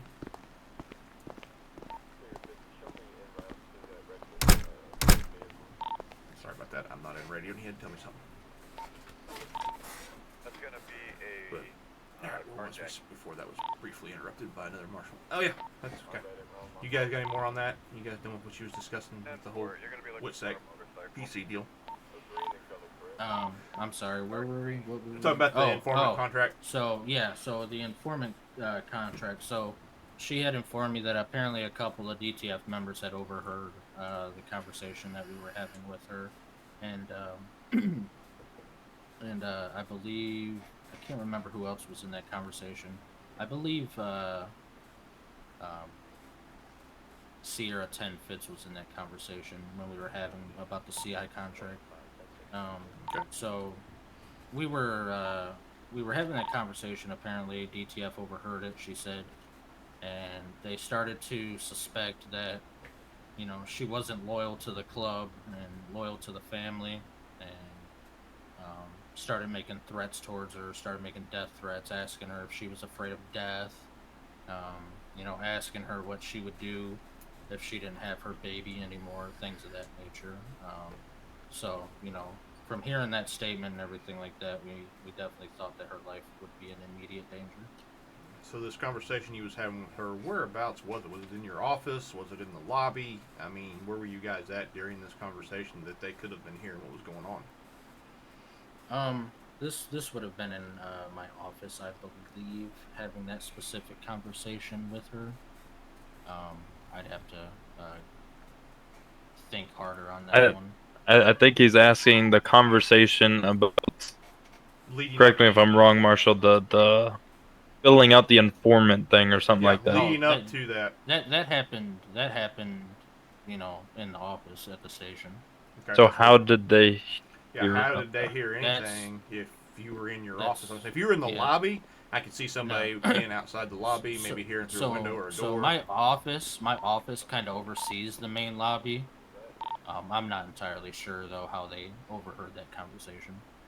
It makes me wonder if she was trying to lead you on to get something she wanted or get them in trouble, but she didn't know how to do it. I mean, there's conversations go on in every room in this building, and I only hear the ones that are right here with me. Well, that's what I'm trying to get at as well. Is I'm not entirely sure how they overheard that conversation. The walls are pretty thick, so. Yeah, super thick. I mean, they're concrete blocks generally. Exactly. And like you're I said, on the second or third floor, and there's a lot of wind up there too. It's kind of hard to overhear conversations unless she was wearing a wire. I'm not entirely sure. She was more than willing to sign the CI contract with us, though. Okay, and when she signed that contract, was that issued to your chief so they knew that she was there for one of your informants, and was it stated within her records that she was now an informant? Yeah, they were made aware of it, and I do believe there was a note made in her profile. Okay. I can actually look that up real quick just to verify that. But yeah, all of that was made aware. While you're looking that up, I have one question for you. Sure. So I'm getting a lot of. Before you ask that question, I do want to verify that she does have that noted in her profile as of 3/6 of 2024 is when she signed that contract. Okay. And I also have a copy of the contract on me as well. Could you email a copy of that over to the marshal so we can put it on file with it? Yeah, I can. All right, go ahead, sir. Sorry about that. Didn't mean to interrupt you there. I just didn't want to get off track and forget about it. So. No, you're good. I'm gonna be honest with you, okay? I've been doing this a long time, and I'm getting a lot of pushback. You're backtracking every couple words. Okay. So. Well, I just want to make sure that I'm not forgetting anything personally. So. No, you're good. So, is there anything that you could be? Because everything that's staying in this or that's in this room is staying in this room. So. Is there anything that you could be potentially hiding that you will want to let us know? No, not to my knowledge. No. Did you know Barton? This has been asked before, but I'm gonna ask you again. Did you know Barton and Ava were in a relationship? No, like I said, I did not realize they were in a relationship until I went on duty tonight and found out that apparently she left him a letter, and that letter basically let me know everything that I needed to know. Did you think it was a little weird that he was excited on taking the part of PC, knowing that it was unpaid? So like I said, at first, he was under the impression that he was going to be on duty. I didn't at the time think it was weird. We're assholes. That, Such assholes. Go above and beyond on the police force. Never hesitated to take the initiative. So I didn't really find it funny or weird or anything like that. Has he been excited to take prior roles? He's always been pretty excited to take the initiative, be involved with things. I know he was excited when he made SWAT leader for SWAT. He was invested in SWAT, and he was highly invested in K9, as well as being invested in detectives. I started noticing a little bit of weirdness, when he decided to leave K9 and go back to detective, especially the David Silver case. But like I said, it didn't really seem abnormal. I kind of used my better judgment at it. And like I said, I thought it was him just making that switch to kind of, continue helping us out in that case. So what role did he have? I know that it's a totally different case, but what role did he have in the Silver case? The only role that he had in the Silver case was, one of the ones that were going to be, watching after her as far as the detective Detective, sorry, I had a window open. The wind was blowing in. So what you would technically say is he left a division that he was super stoked about to get into another division to. Yep, that was my window. Yeah, you would I say had get that closer one to I'm Ava? going to. It's off now. That's what it seemed like. Yeah. Sorry. I know he was a part of the detectives before, and then I believe he left the detectives when SWAT applications opened up. Because, like I said, he was pretty stoked about the SWAT applications opening up and wanted to do the SWAT. You know, he worked really hard to get SWAT leader for SWAT. But yeah, like I kind of started to notice a little weirdness coming, you know, kind of a vibe in it, if you will, when he decided to leave K9, to go back to detectives after, you know, he was issued a detective. Were there any signs of? Luckily, it'll all be recorded and to take on this role of dropped PC? into my YouTube channel when it's all said and done, and it's always on file here. So the only thing that caught your eye was the switching. Yeah, it was him switching, yeah. And like I said, you know, like when he was out on the protective detail, you know, it was hard for me to judge based off of, you know, the job duties that I gave him. You know, whether or not he was just making her feel more comfortable with the situation, or if there was truly something going on. And then, like, you know, he made the switch, and then, you know, the day after he made the switch is when basically everything went down as far as the kid being found, and, you know, she actually being taken into protective custody. Where did she go after? I'm gonna just say the baby because I'm not sure what the baby's gender is or name, but his name was Theo. Theo. Okay, so what happened to Ava after Theo was found? So I wasn't on duty. I got the call late at night. Basically them needing a supervisor. I got the call late at night, so when I arrived on duty at the station, they had informed me that I do believe he's a lieutenant, Lieutenant Sickle, had found baby Theo. They got an anonymous call to dispatch stating that the baby was dropped off in the area of the hospital in the San Andreas Fire Department. Initially, they did a search of the area, couldn't find the baby, and then they went back and researched the area again and found baby Theo dumped in a dumpster behind the San Andreas Fire Station. To my knowledge, when I arrived at the hospital, the mom was already there. Barton was there, Trooper First Class Grant was there, and I believe McFarland. I'm not entirely sure if McFarland was there or not. I know Sickle was there as well. Was Barton in uniform? No, he was not in uniform. You know if Barton was riding with her at the time that they arrived? They were not riding together, to my knowledge. She was at the hospital, and he showed up moments later afterwards. That answers all my questions. Alright. You, Mr. Johnson, you got anything to add to that? Nope. I think I'm all good here. Alright. People on the other side of the wall got anything they want to add? If they do, come knock on my door and fill me in.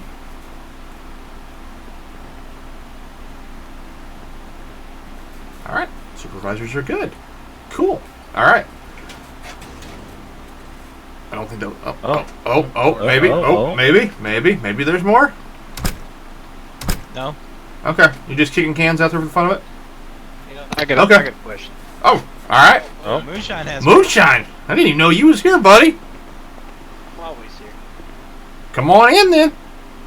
I got a question for you. Oh! Give me 2 seconds. Is it important, or can I finish what I'm doing here? It's pertaining to this. Okay, give me 2 seconds, please.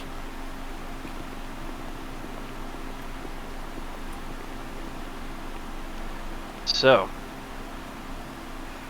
I have heard that that Barton planted to propose to Miss Silver. I wonder if I can't think of his name right now. Commander Deckard? Yeah, if he has any knowledge of that. We can find out real quick. Yeah. Alrighty.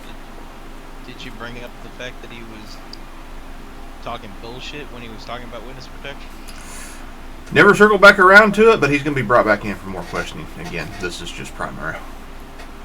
I want to get everybody's stories compiled, and I'm going to pull the primaries back in and ask them again, because there's a lot of fucking holes, a lot of bullshit. I don't have my high enough hip waders on for this, but glad the I brought an extra pair for you. Sweet. I'm glad the sump pumps are strong in that motherfucker. Save the watch, the bullshit's getting deep. Exactly. So, let me get him back on duty. I said I'm going to inform him that he will probably be brought back in at a later date for more questioning, because there's just some stuff I got to figure out. But I'll figure out if he knows about the proposal deal. So. He infer. How do you do that thing where you put your name under this? Alright. So there's one more question for you that brought to my attention just now. At any point in time, did Barton ever come to you or say anything to you about his possible proposal to Miss Silvers? Like he was going to ask her to be his for good? No, sir. That's actually the first time hearing it from you that I heard about that. Okay. I said that was... That is, yeah, that's nothing. I knew Okay. nothing about that. All right. Do you know anything about, like, them doing any particular activities off duty? I know they were on the beach once, but to my knowledge, nothing happened at the beach. Ava Silver's house is directly on the beach line there, up off of Chumash, in that area. So, I mean, obviously, if I had a house on the beach, I'd be on the beach too. So, it wasn't, something that I thought would be abnormal. One last and final question. Do you think it's professional when you're off duty, supposed to be doing some kind of PC work, that it's professional to be going to the person's house and potentially being inside of it? If they're doing, under professional detail, I wouldn't say it wasn't, normal, to have access to the house.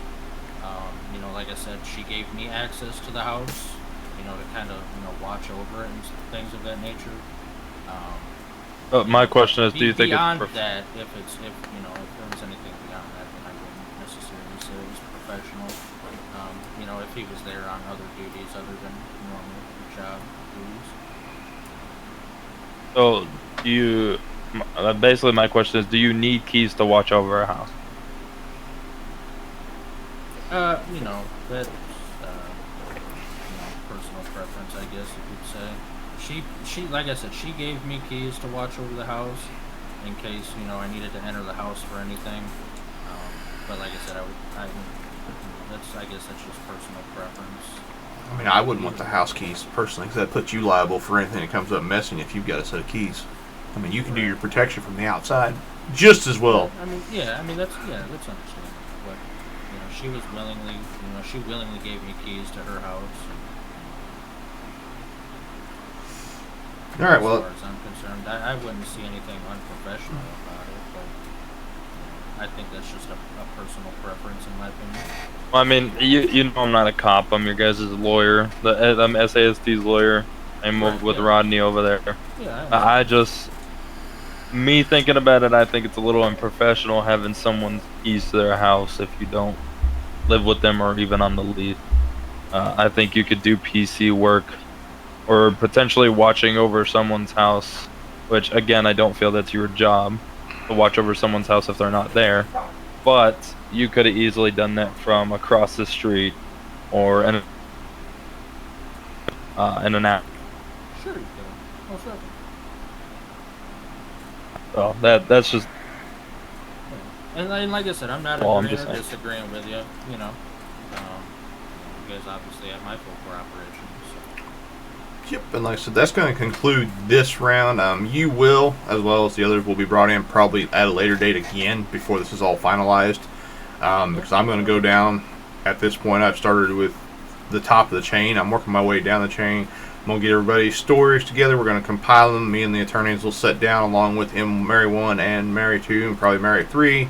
Review this. If we need to bring you back in at a later date, I mean, the court order is still there for that, for a reason. And also, you are not to talk of anything of this case outside these walls from this point forward, because there was a gag order put in place as well.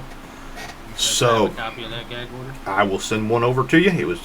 I'll send you a copy of the subpoena with everybody's information on it, and the gag order be sent to you as well as the chiefs.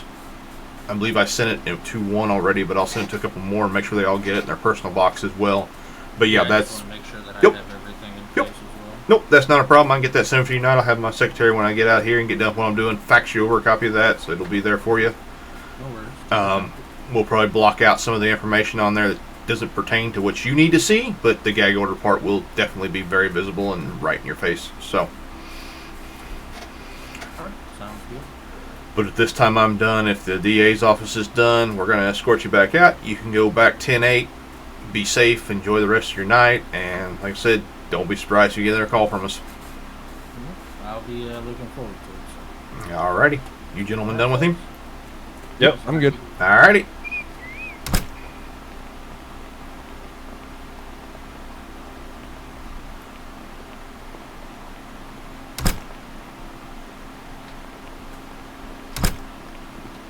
Thank you, gentlemen. Yep. Have a good one. That's it for me, by the way. Okay. So Moonshine, I'll have to be your number 2 for a while, because that's fine. 6 a.m.'s awful early. Yeesh. It improved that. You guys come on out through here. Hell yeah. That's what's up. Damn, I love the mustache. Gotta Hey, trim looks it. familiar. Too long. Hang on. Yeah. Oh, yeah. That's why it looks familiar. Come on. Come on back. Hey, it's growing. Mullet twins. But figure out who's Well, next on my list. Actually, we're supposed to be the police department's lawyer, but honestly, there's no fucking defending. There's no defending that. Well, actually, as a prosecutor, you're the state's lawyer. So. When I got hired, I was told I was just the PD's lawyer, so I don't fucking know. You're hired DA at state, so you kind of cover everything. But we will cross that bridge when you get there. It's very, very hard to defend what there's nothing to defend against. I mean, he very basically flat out admitted on video and to us multiple times that, yeah, I gave the order without anybody knowing because I thought. Not even that. I asked him that question of when they found him, who was there? Was Barton there? And it's weird that the minute she was there, he was there and in off-duty clothes. So that means they were probably together. She came to the hospital and then was like, "Oh, my son's actually here," and and then he came. So. Yeah. I've got so just to body let you cam know, footage of Bart. Yeah, just like to let you admitting know. stuff. Okay, yeah, Yeah, you need to submit that over to our incident folder. Oh, for sure. Where did she come boys. Oh, hello. It's Lucky. Nice haircut. Thank you. Since I'm going to sue the police department after what happened, I need to change what I'm going to look like. I don't know who you are, so nice to meet you. I'm Moonshine. That's Lucky. Just go with that. That's Lucky. That's M13. That's Lucky. Lucky. But I wanted to let you know that he did lie. Did I hear a Deckard, by the way? Yeah, he's gone. Yeah, he's out the door already. Oh, well, Well, I mean, you might want to add it to that he hit on me the first day I was hired. Yeah, I was gonna talk about that too. I can't anymore. I quit. He's like, I'm done. I turned it in. I'm done. He kind of. The reason I said he lied. What? I said he lied. What part? Is when he approached us about witness protection, I was the marshal he talked to. Marshal 3, by the way. I was the one he talked to, and he didn't mention anything about witness security or WITSEC. He just said witness protection, which is giving her a new identity after she testifies. And he didn't have a judge's court order. So that's why I said it's on you guys to protect her until trial. Yeah. Or get a court order for witness protection for us, a detail, and then it'd be a different situation. But I knew he was lying from the jump because every other sentence was this, that, Yep. this. Yep, backtracking, backpedaling. Lots Lots of backpedaling. What? To who? To who? To which? Who hasn't he not proposed to? Is my question. I mean, he's hit on every single female in the city, as far as I've heard. And some males. I got told that he proposed during witness protection. Ooh, to Ava. Yep. That could Barton or Deckard? Deckard. I think he Dude, needs to be castrated. I wish I had a badge. I'd turn it into you guys right now. Holy shit! I'm done. He's like, I want to be a marshal. I don't want anything to do with this anymore. He's like, fuck that. I want to go drive garbage trucks or something. There's no That's all fucking this. defending none of this. What the fuck? Oh no, this is gonna blow up horribly. Dude, I don't even want to show up to the court case. I don't because I just make Rodney do it. Envy you. By the way, don't envy which him either. do you have a good attorney that I could talk to because of what happened yesterday? Right here's a great one. Right here's the ones you need to talk to, actually, about your wrongful firing of your Wrongful termination? Yeah. When I wasn't even on duty? Wait, who were you? You were a cop? Wait, what? Yeah. He's like, wait, what? Hold up. Wait, what the fuck? I'm just like, I don't like, even shoot me remember now. my number. It was like S903. I don't remember, but You just I came dispatch, in. right? Nope, she was not dispatched. She was actually was going to be not. a... Oh, that's right. Deckard signed off on my FTO papers and everything like that so that I could just be a trooper alone because he already knew previously. And so I came in yesterday for a interview with the marshals. Wasn't even on duty. I've got some guy I couldn't even hear asking me what I was doing because M3 over there told me, hey, he's asking what you're doing. I said, what do you mean? I'm in an interview. He walked out. Next thing you know, I'm fired. I wasn't even on duty. They said I didn't go into calls or anything like that. So there was a lot of bullshit. Yeah, she was... So I'd like to actually... She wasn't even hired as a marshal. She was reciprocity. just doing a tryout for that whole deal. And that's what happened. yeah, she wasn't on duty because we said, hey, we're going into Radio 5 for the driving test. And she said, I can't get on that radio. So that made 100% we knew she wasn't on duty at that point.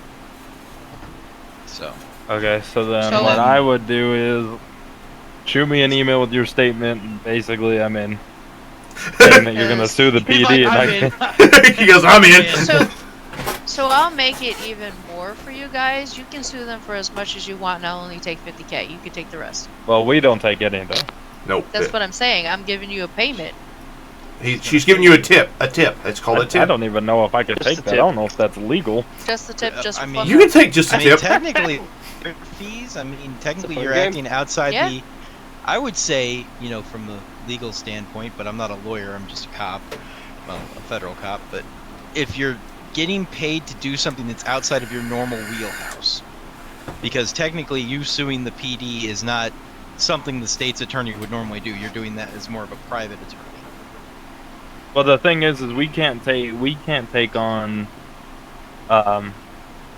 like cases against PD. She would have to get in contact with Sweet Daddy D's law firm, and then they would have to come tell me or Rodney that they're suing to the PD. Then we would have to go talk to the PD, and then we defend the PD while Sweet Daddy D defends her. That can be arranged. I know Sweet Daddy. Hey, call him right now. Get him down Is here. he in city right now? Is he on the plane? I don't know. I don't know. Don't make promises you can't keep, Moonshine, damn it. If you can get him here... Hang on, make sure you get Kronk. That's like Maverick does with me all the time. He tries to make promises Oh, shut that up. he can't keep. He's known for that. Oh, wow. Wow.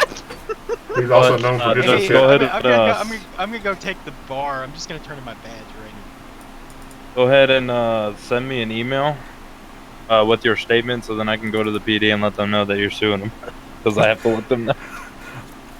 Hell yeah. They have to be notified. Don't you mean that you have to notify him then and seek counsel? Make sure you get Kronk. Kronk Daddy. Random question. Why do you only have one earring in? Girl math. Simple. explains it. Yep. You said growing meth? Oh, No, girl math. She said girl math. Girl math. Girl math. Something we'll never understand. Female math. It's kind of like why I've got a gold, nose ring in and silver earrings. Girl math. I was about to say, I like how the I didn't Marshals even just see- totally slid by her Oh, I saying see growing meth. Well, you don't grow meth, you cook it. Well, I don't know what the fuck she does. said She girl seems math. smart, so. You don't Growing cook it. You kind mass, of just combine some chemicals and then. It is a chemical reaction. It's a chemistry lab. You need a chemistry lab for it. That's what it is. Not necessarily, just a 2-liter bottle and some superfood. Okay, we're not talking shake and bake here. Hey, I'm in the meth capital of the United States. What is the meth capital of the United States? Because I got you beat. I doubt it. Where you at? Rome Mountain, Tennessee. Okay, yeah. It's the meth capital since 2010. It's had a $356 million meth bust. That's not counting the 4 years of traffic that they moved the product out of there. It's a whole chain, so that's why I know.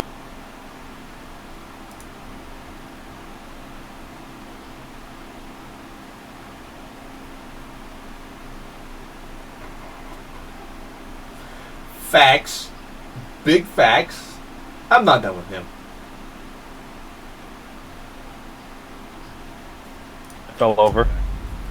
Just until it was over. Just until it was over. I mean, you're dealing with Deckard, so. I don't know. I don't know. Why are you wearing dress pants with a crop top? Girl math.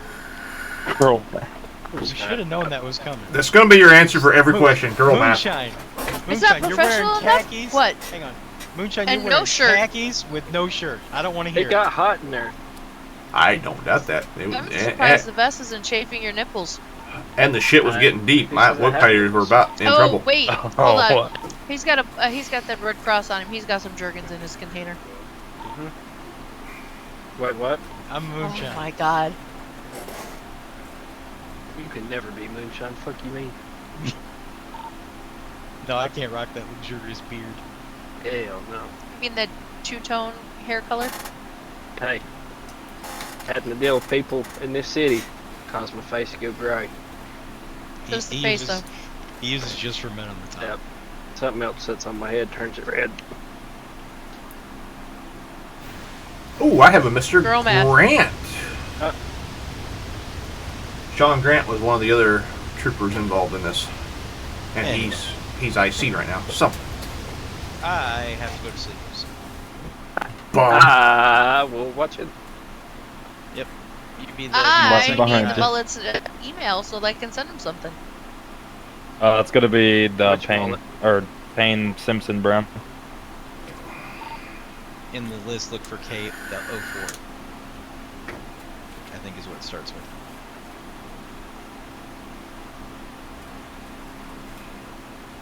Just faxed it over to me and then I faxed it to him. Yeah, or that. Yeah, 'cause I that's got my probably emails off. that's probably your best bet, because that way he'll get it. Otherwise, he won't ever read his emails and he'll forget about you.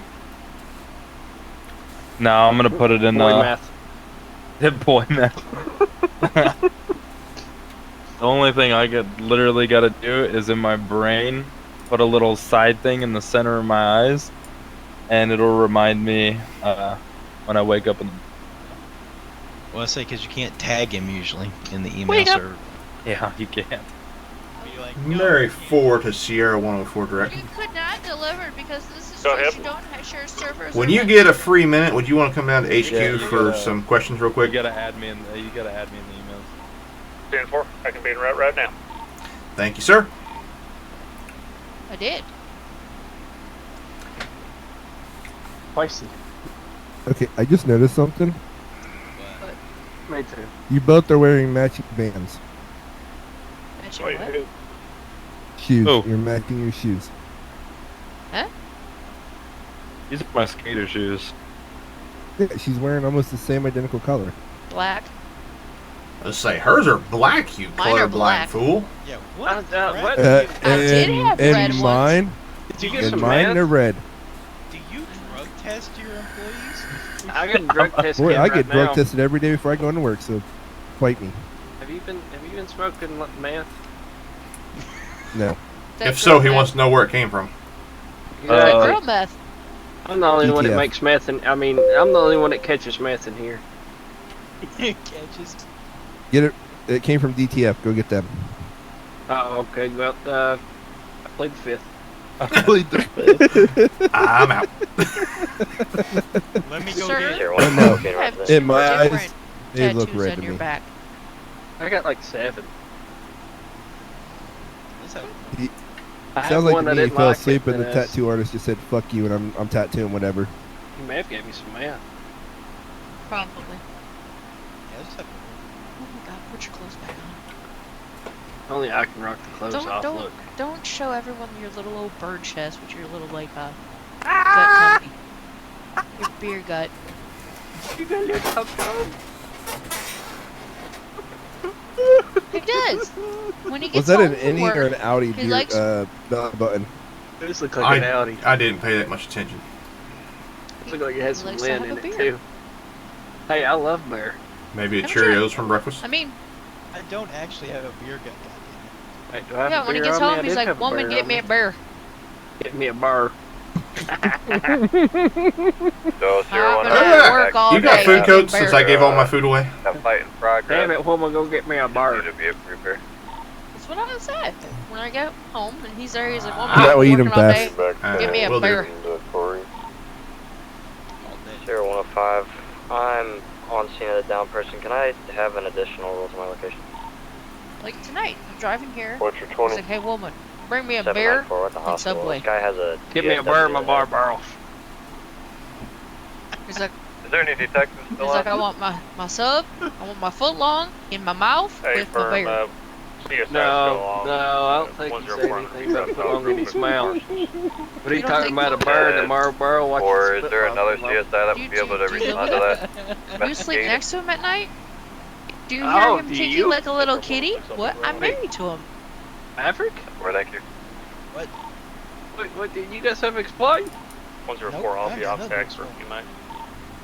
Let's just, she married to you. Yeah.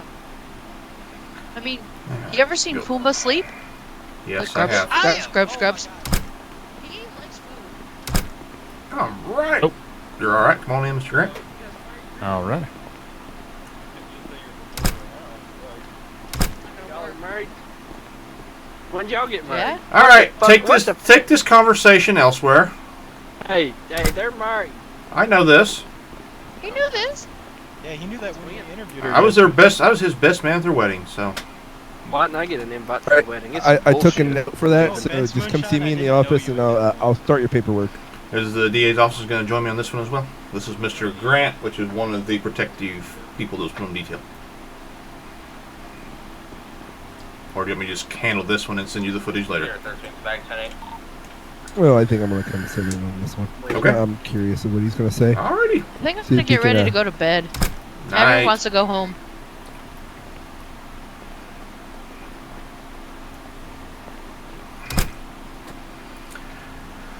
Alright, Mr. Grant, I'll start this off like everybody else is. Nobody's in trouble this time. You're just being questioned on some events that happened over the last couple of weeks. We're connecting our dots, crossing our T's, dotting our I's type deal. Everything we say is recorded in this room, both via video and audio. And so first I'm going to say I am John Holliday. I'm Deputy Marshal M-4 with the United States Marshal Service. Please state your name, rank for the force, please.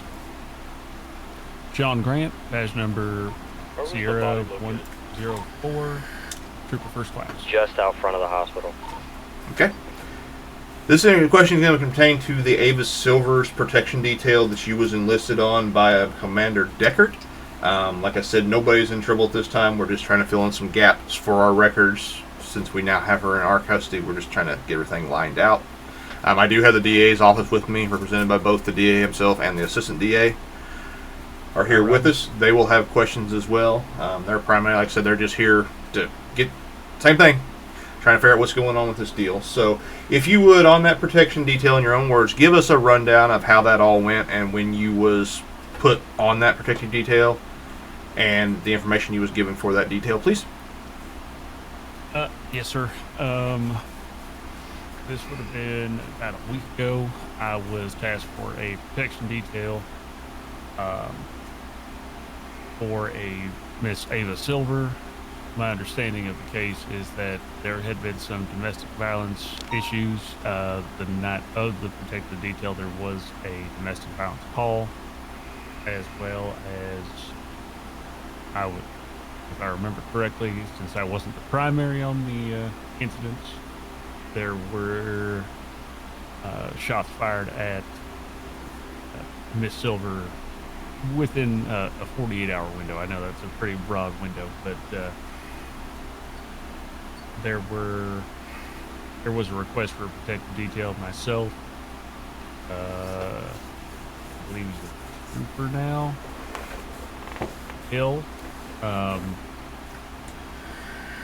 Trooper First Class Souza, and Cadet Trooper, what's his name? His badge number is 903. Hill's was 910, and Sousa's is 106. Excuse me. I just need to check my roster real quick. Thanks for bringing it up. That's all right. Bernard. There it is. I knew it started with me. We were all assigned to a protective detail, as well as I believe it was Sam 24, Major Barton, and we were initially tasked with basically just having a body with her within law enforcement as much as possible. We had discussed rotating shift the first night that I was I'm not sure available. why those bay doors don't lock. Actually, It's the funny. new crime scene They do investigation lock. division You just gotta flex E on them, like, as soon as you go was through being it, started, so you know I did have to defer that over Right, to right. I know Bernard. sometimes they like will still stay He took open the first even night, though they're locked. and Oh man, that's wild. it was very Yeah, uneventful that could be a from bad what I've been told thing, you know what I'm saying? what I've gathered. Yeah, I've already had George Anderson Then come there in were no through the unlocked door additional one time and deck me in the details chin. after that first night. This would have been Surprise my last knuckles or what, man? Swear to God, it happened, bro. No way. He put me right on my ass. Out of nowhere, too. Just At least I none was that I'm standing aware of. there I might with have a seen marshal, somebody and off dude came duty running in here. I'm like, George. with Miss Silver, but for the most part, we are stretched pretty thin on the watch, and that's kind of been my focus as well. And so, without any communication of Miss Silver or from Miss Silver, we weren't exactly ready for the watch to present any sort of protection on it. But I understand she was being kept at a safe house. The location, I'm not 100% certain of, but that would be with Commander Deckard and Major Barton sleeping there in shifts, from my understanding. Okay. At any time in this, was it ever brought to your attention that this was supposed to be a non-pay ops? Like I said, they were asked to go off duty while doing this. You were not to, carry a radio or any of that kind of important stuff with you, or was you under the impression it was a full on-duty operation? No, sir. I was under the impression that the officer that was on the protective detail would still be on duty. However, they would be in plain clothes. Just make it a plainclothes operation. Okay. Wait, hold on. I want to clarify something real quick. Go ahead. Did you say sleeping with her on shifts? At the safe house, not. Excuse me. With is a locale, not anything romantic. I was just getting ready to ask that same question. No, to my understanding, there are no romantic involvements. But I also don't really pay attention to that kind of stuff. Okay, so let me ask you one more time because this just blows my fucking mind. You said that he was sleeping in the same house as her on shift? No, sir. This would be, whenever they go to sleep. And who's the individual that was sleeping with her? Who were the individuals that? Okay, who were the individuals that had the keys to the property primarily? My understanding is the only people who had that information were Commander Deckard and Major Barton. Deckard and Barton. Okay. So, I mean, for the fact that, yeah, sleeping together and if in the same building, I mean, if they were on a protection detail that was paid, technically they were on the clock. That is where the DA is trying to wrap his head around how that was pronounced. Because if they were going to bed, they would instinctively block off, be off the radio, etc., etc. And should something happen, I can't speak for the training of commander and the major, but if something were to happen, they'd probably wake up, get to the radio as soon as they can. But if they are asleep, they're off duty, not clogging anything up in that effect. But again, that's just my understanding of what was going on. Okay. In your own words, how was the protective detail? I mean, you kind of did cover it, but I mean, like, specifically, how was the detail described to you? Was you given the information on the individual you were in detail with, or was it just kind of like, slam bam, thank you, ma'am, this is what you're doing? And who gave you the official drop-down order of that protection? I was approached by Commander Deckard regarding this situation with Miss Silver, and it was more of a request than an order to be a part of a protective detail while we're on duty, occasionally, or off duty if one so chose. There were a couple of us that Commander Deckard said that he actually trusted. And Trooper First Class Souza was actually out of town at the time of the assignment. He's just recently been back on shift, and I've been getting him spun up on forensics. But basically, it was try to communicate with the other people who are a part of that protective detail to establish who's going to be on the detail that night. Major Barton was continually off duty, from my understanding, for the most part, during these details, as a added set of eyes only.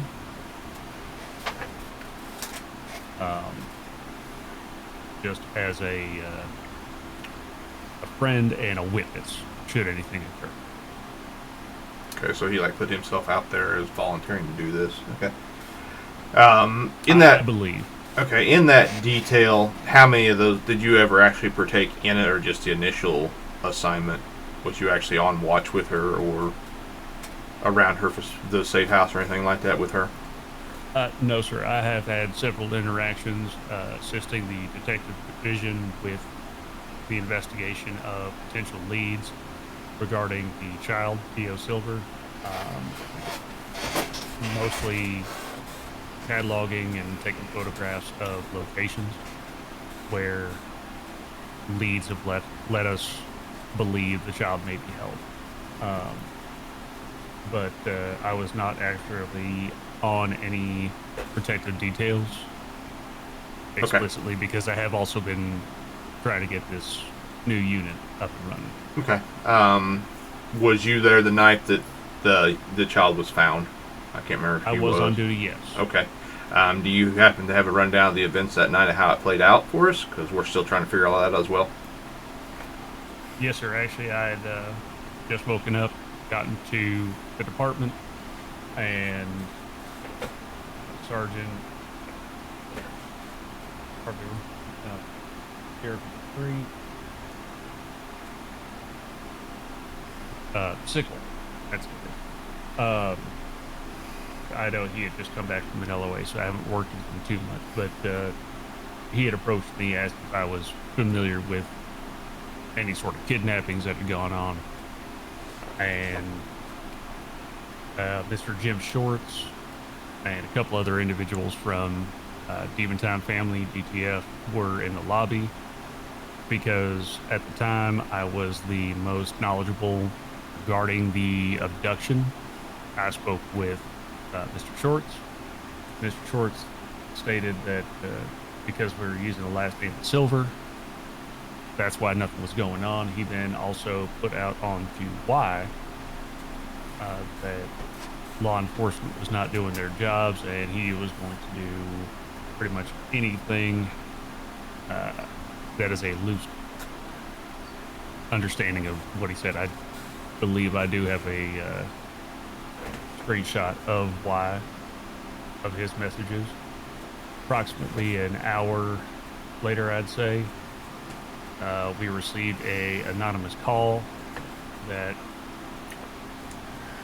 baby Theo Silver had been dropped off at the fire department. The individual stated they didn't want any problems with Mr. Shorts or DTF. And when we arrived on scene, we had several marshals and troopers. I think the numbers totaled up to about 6 or 7, running around, checking darn near everything, because the GPS ping, as I'm sure y'all have heard, well, partially you're aware, sometimes people move in different places. We were there for a good 10-15 minutes, searching everywhere. We were unable to initially locate Sergeant Sickle, then returned later, thinking maybe we had missed something, and he was able to locate baby or child in one of the dumpsters behind the fire department. At which point we coordinated with medical and officers and marshal service to establish a safe perimeter, and that's when the marshals took over the case. Okay. I had a question and I just lost it. Okay. In that time the baby was found, I'm sure that Miss Ava was notified. Did anybody happen to see who she pulled up with, or what she arrived in, or heard anything at the time that she was notified of the child being found? She was with Major Barton, who was off duty at the time. Okay, so he was with Barton. Okay. I made the notification to Miss Silver, as I have interacted with her. I have been a part of this investigation in some way, shape, or form. Mostly just I'm on duty when things tend to happen. Yep. Lucky cycles. Yeah, we'll call it luck. Lucky cycles.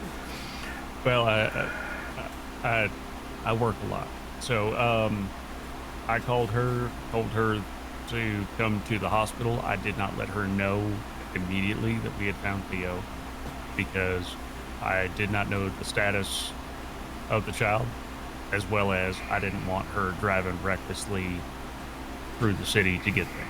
At the time, she was at the beach. Okay. And her and Barton were together at that time. To your knowledge, they were the ones together at that time? There also might have been a couple other people, but yes, my understanding is they came from the same area. Okay. On that, I said you weren't really any part of that whole deal, so it kind of cuts out a lot of the questions we have for that, because you wouldn't be privy to what went on while protections were being taken care of, because you was doing the detective side of things, which is, to my knowledge, a little bit more important right now, especially in a situation like this. So at that point, I don't have any more questions. I don't know if the DA has any questions for you that they'd like to clear some things up. Because like I said, it's just we're trying to fill in the blanks here, and at a later date, you might be brought back in once we compile all this. I've got several of you guys to interview, and we're going to compile it all together, and then we may bring people back in at a later date. for that, and also I will send to your personal email the gag order from this point forward. Anything pertaining to this case comes straight through the marshals. It is not to be spoke about anywhere else within the department. So. Understood. Anything that I have, I'll go ahead and forward that to you once I get that email. Yep, that's fine. Okay. I'm flabbergasted, man. This is kind of how your night's been going there, Mr. DA, isn't it? I want to do a real quick demonstration of what I'm gonna do the minute I step foot in my house and take my shoes off. You guys ready? Yeah, go for it.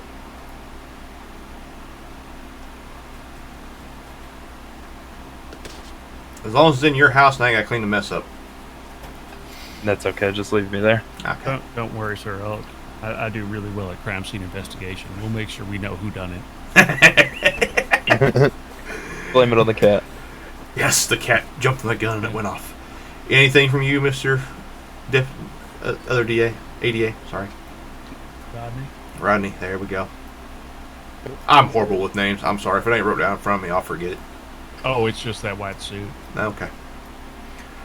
Well, at this time, that isn't completing this. Like I said, if we do need you at a later date, we will request you back. I will also get that order sent over to you. It will be the letter from the ADA and the A's office with the gag order. There will be things blocked out on it because that's personal information that it's not privy to the whole world, but the primary will be there and highlighted for you. But I'll make sure I get that sent over to you. Then, like I said, any evidence you have pertaining to that, you can send right back to the same email you get that from. So, okay. At this time, I am done with this one. If the DA's office has no more questions for you, we'll let you out, and you can go back on duty and take care of the crap that's going on right now in the city. Yeah, we're good. I'm good. Okay. I'm good. Alrighty. All right. If I remember anything else, I'll let you know. But okay. Yep, that's fine. Anything? As you can tell, I'm a chatty cat. It's all good.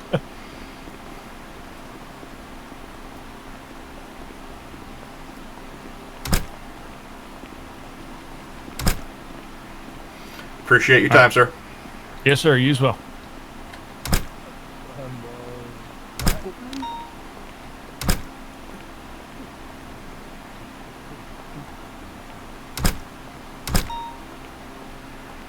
Running all right to the fucking foot. Oh my goodness. Well, that is all of them that we have for tonight. So I'll leave the mystery. Yeah, but mystery. I think that one was probably the best one yet. It I'm is. questioning life right now as we shot. He just fucking nailed them to the fucking coffin. Oh yeah, that was a full-on air gun to the coffin at this point. Oh nah, he fucking nailed them in the coffin. Like it ain't coming open. Nope. What I miss? Can I get filled in? Yeah, I will fill you in once these two gentlemen, if they're done in here. I'm sure they've got a lot of stuff to deal with. He's got to go drink. Can I tell them? If you want, you're chatty. Have at it, man. So, the dumbass cops are sleeping with a fucking felon. That's crazy. On duty. On duty? Oh no, that has to be a job right there. That's somebody's badge. Yep, that's my badge. I'm done. I'm out. That's more than one because it was more than one person doing it. He said 2 people were doing it. Yep. Oh my god, that's so gross. At the same time, we're separate. On shifts was his exact words. Oh wow. Dang, that's it getting paid. Dang, I need to go back over to state. Shit, I need to put my application over there. Yeah, getting paid to sleep. Hell yeah. Con, I'm going to voluntarily take my life and go to the Bahamas. You can't until we're done because I'm going to need the backup because I can handle a lot. But yeah, it is. So who's getting fired first? Probably Deckard. Just to be honest. Me. I will find a reason to get myself fired. I don't want to deal with this no more. This way, if it was up to me, I would be putting in a nice little recommendation that he be suspended till further notice until the court case is done. Well, both of them. Once I talk with Mary One here and we discuss this, that may be something that gets put on your desk because I agree with that. I think both of them should be removed from service until the investigation's over. But because I've talked to Mr. Wick tonight, I've talked to Mr. Deckard tonight, and then we just talked to Mr. Grant. So, And Mr. Grant he was added to the detail, but he was more on the detective side of things, so he wasn't really privy to the whole interactions that were going on with the officers and the suspect while on her quote protection detail. So more like their chitty chitty bang bang protection detail. I don't want to know that. Orgy. I don't want to know that either. She doesn't miss out on that. She does have a beach house, so I mean it could have been a fun one. But no, I'm good. I am good. I'm happily married. I'm gonna stay that way. Not me. I'm single as a Pringle and ready to mingle, baby. Well, there you go. You need me a woman. Well, one, I'm definitely not a Pringle. I love Pringles.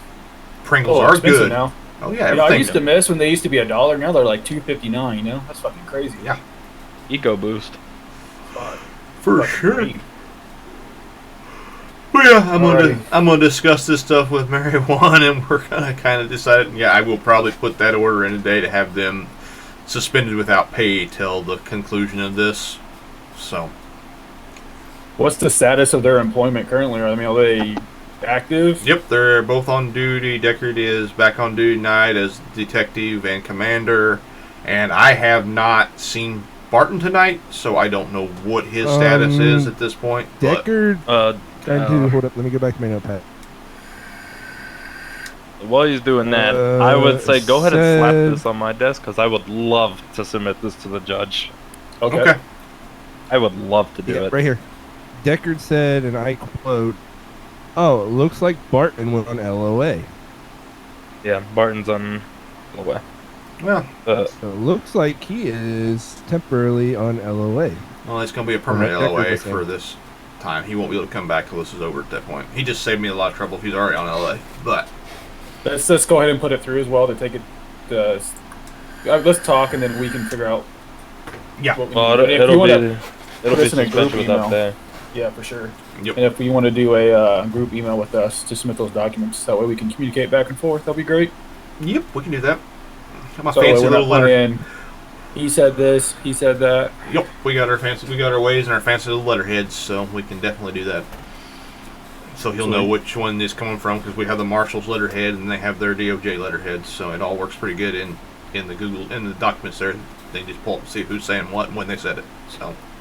All right. Well, I guess we can go chat it out and we'll get something written up and we'll get it sent over to you guys. All right, I'm gonna keep you up tonight. Well, one of you, I'm gonna send it to both of you. Whoever gets to it first gets to win. It'll probably be me. Yep. So. Yeah, I'm an old man. I sleep early. I'm older than you. Yeah, but not physically. Physically, I'm probably still older than you. I feel like I'm about 50. I'm about 50. I'm a 1980 baby. Just put it that way. Yeah, I'm 03, so. Okay, so yes, I am older. And it's crazy. 80. I'm 93. 03. God damn, you're old. Yes, I am. I'm 90. Man, you're a fucking liar. Me too. And you lying back there, you son of a bitch. I'm older than the goddamn hills. Come on. Come on back. Older than the hills. Alright, well, me and Mary will discuss this with our moonshine and wraps, and we'll get you guys some stuff sent over tonight so we can get it put on the desk and get her done. Alright, sounds like a plan. I feel like there should be. Fuck, I wish I was a cop, man. There should be more like underlining searches with you guys, maybe. Because we know they're in a relationship. Well, so how long has it been going on? That'll be something we look into. Get them suspended and off the force. They're not making any money. Then we'll bring Miss Ava. We'll have a conversation with her about things, even though she seems to be pretty flighty on a lot of stuff she says. But that's just, I don't know. Maybe she's just blonde. I don't know. But I do want to go back a little bit farther on both of them. But I just, I'm not going to keep this within, no troopers should have that going on within their department. I mean, that's a definite incident in my book. Mr. DA, you said? Yes. So you want to search the cops' premises and Ava's? I wouldn't say the houses, because I mean, we probably need a subpoena phone record is what we need. Probably need to snatch on. Yeah, I would probably say phone records. See how long it's actually been going on. If they had contact prior to the PSD, etc. We'll get that over. I'm sure we'll get that over to you now as well. All right. Yeah, he can do a lot more with that than I can. He's better at the computers. I just send the paperwork. Oh, that's you're thinking about Maverick? No, you're better at digging deeper. I can send the paperwork. The hard part, Mary did the hard part. He got her letterheads done. It's just a matter of copy pasting them and send it on down the road. Cool. All right. Well, we'll let you nice fellers out of here, and then we'll get to work and get a whole bunch of paperwork over you guys, and start get some people off the force that probably need to be off the force, or suspended at least. Yeah, suspended without pay till the conclusion of this. Well, would you honestly? If I don't know how this works. Would you guys have to do it, or could I happily do it? Because I would love to do that as well. Technically, as you can happily do it. We'll just be there. We'll be present. You can hand the paperwork over to him. So, it's just a matter of bringing. The only one is Barton's on LOA, so it'd have to be emailed to him. Let him know that. Well, we can drag his email into that group deal, and everybody can see it. And you can be the one that's. We can have 2 different group emails, one for us 4, and then one would put him in.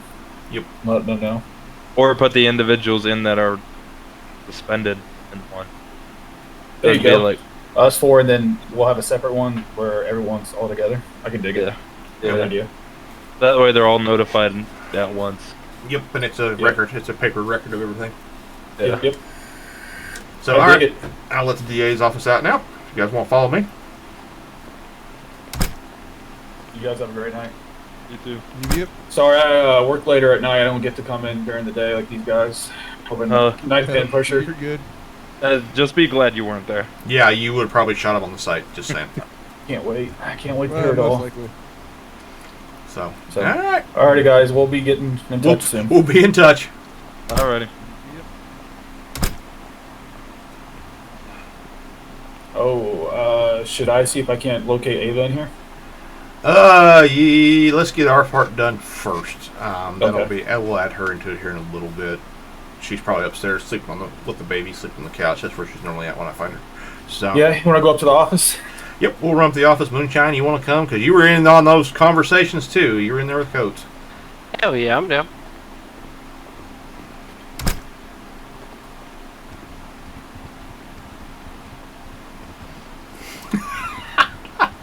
Am I going to be typing something as we talk? No, I've got footage of it. I can go back and get it. Same.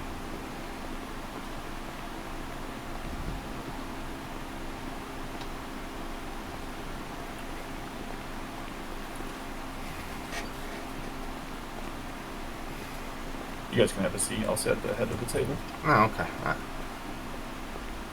I'm pulling a Dickard. I got up on that bad boy. I can't sit. I hit the boss menu. I'll just stand. All right. I'm good at standing.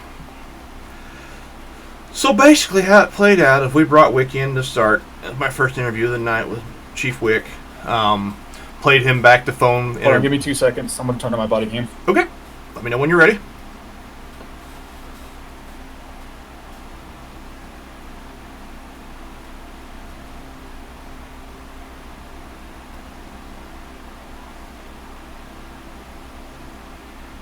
Alright, be advised you are now being recorded by my secret camera in the clock. Okay, works for me. My secret camera's in the corner of the interrogation room. But anywho, as I say, the first one in the night I spoke with was Chief Wick. I played him the footage of Deckard giving the command and the phone conversation between Deckard and himself. Wherefore he stated, that this was done by Commander Deckard without any knowledge of the Chiefs, and once he caught wind of it, he wanted to make sure he put a foot in it real quick to make sure and notify Deckard that if they're going to do this, it's on their own free will. There was nothing supported by SAST, so therefore they would have to go off duty and work off duty.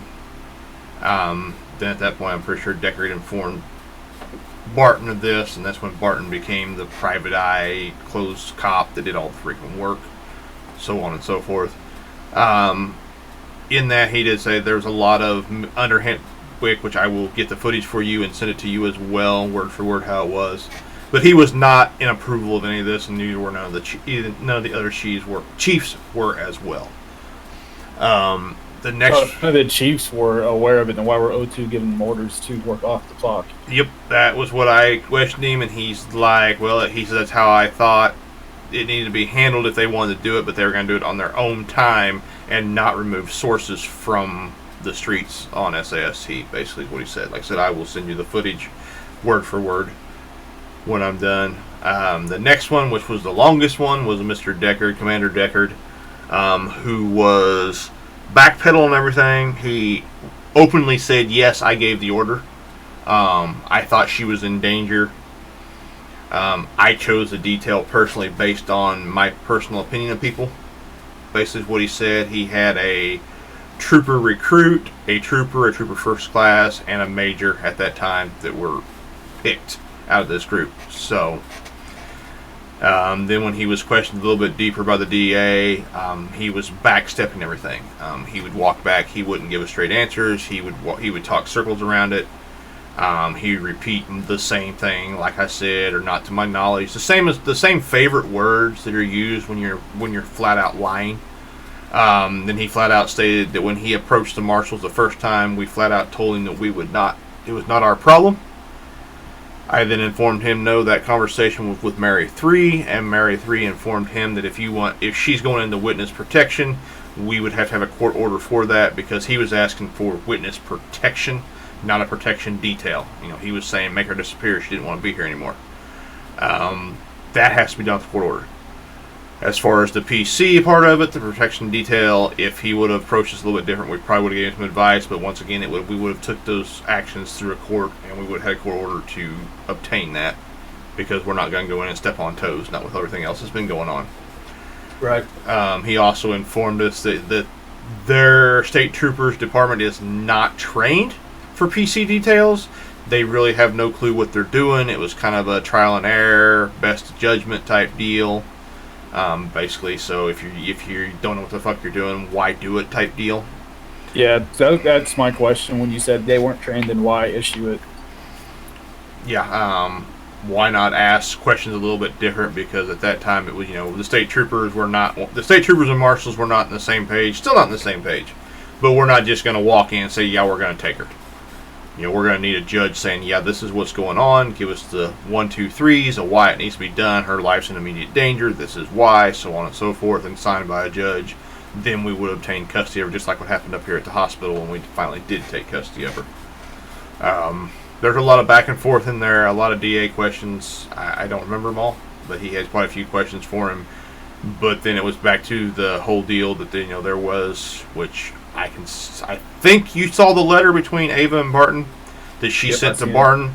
That was brought up to. I saw it as well. Yep, that was brought up to Wick. It was not brought up to Deckard. Wick has seen that, and I'm going to forward that to the other 3 chiefs within the department.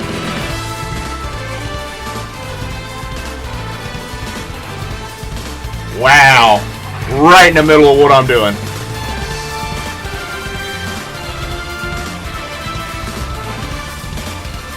Killer_clown_gaming rated your channel with 1 viewers. Sorry, I just got a demon raid in my head. That was loud. Sorry. So, back on that. So, it's just a lot of back and forth. Basically, what it boils down to is Deckard went and did all this on his own behalf because there is a personal connection between Deckard and Ava. Ava came to him personally to ask him how he could help her get out of the family because she thought her life was in danger. She thought Theo's life was in danger, and supposedly somebody had overheard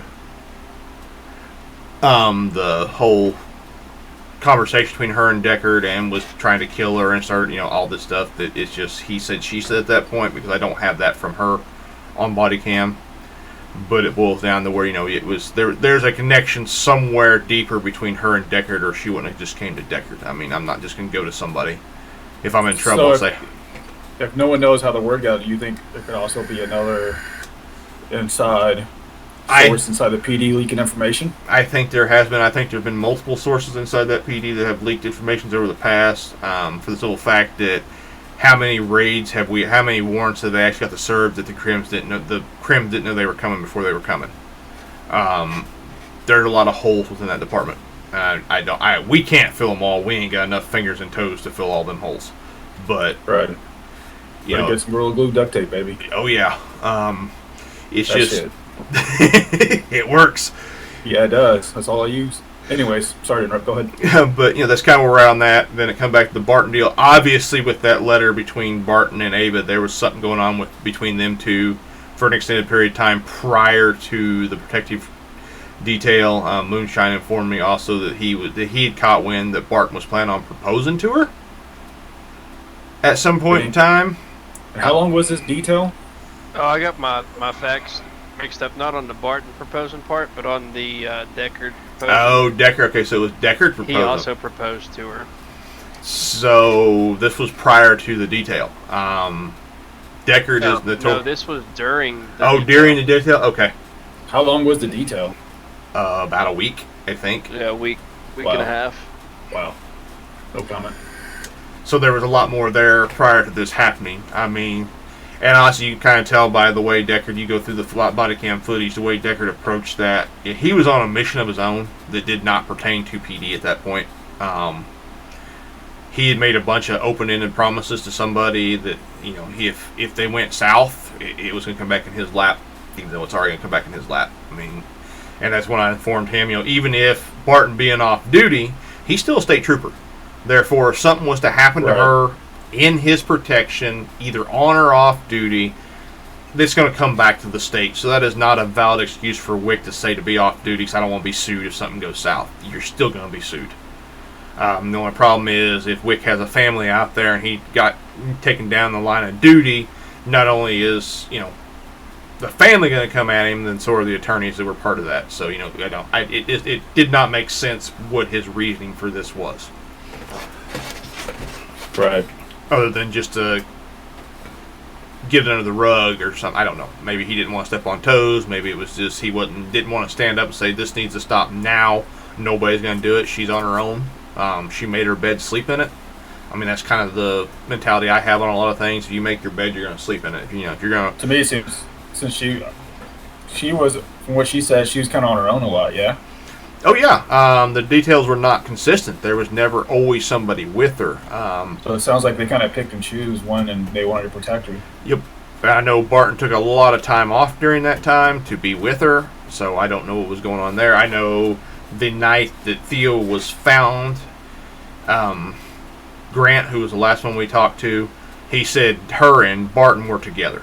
So they did arrive together and are in the same area. So they were together when it came across because they all appeared at the hospital at the same time.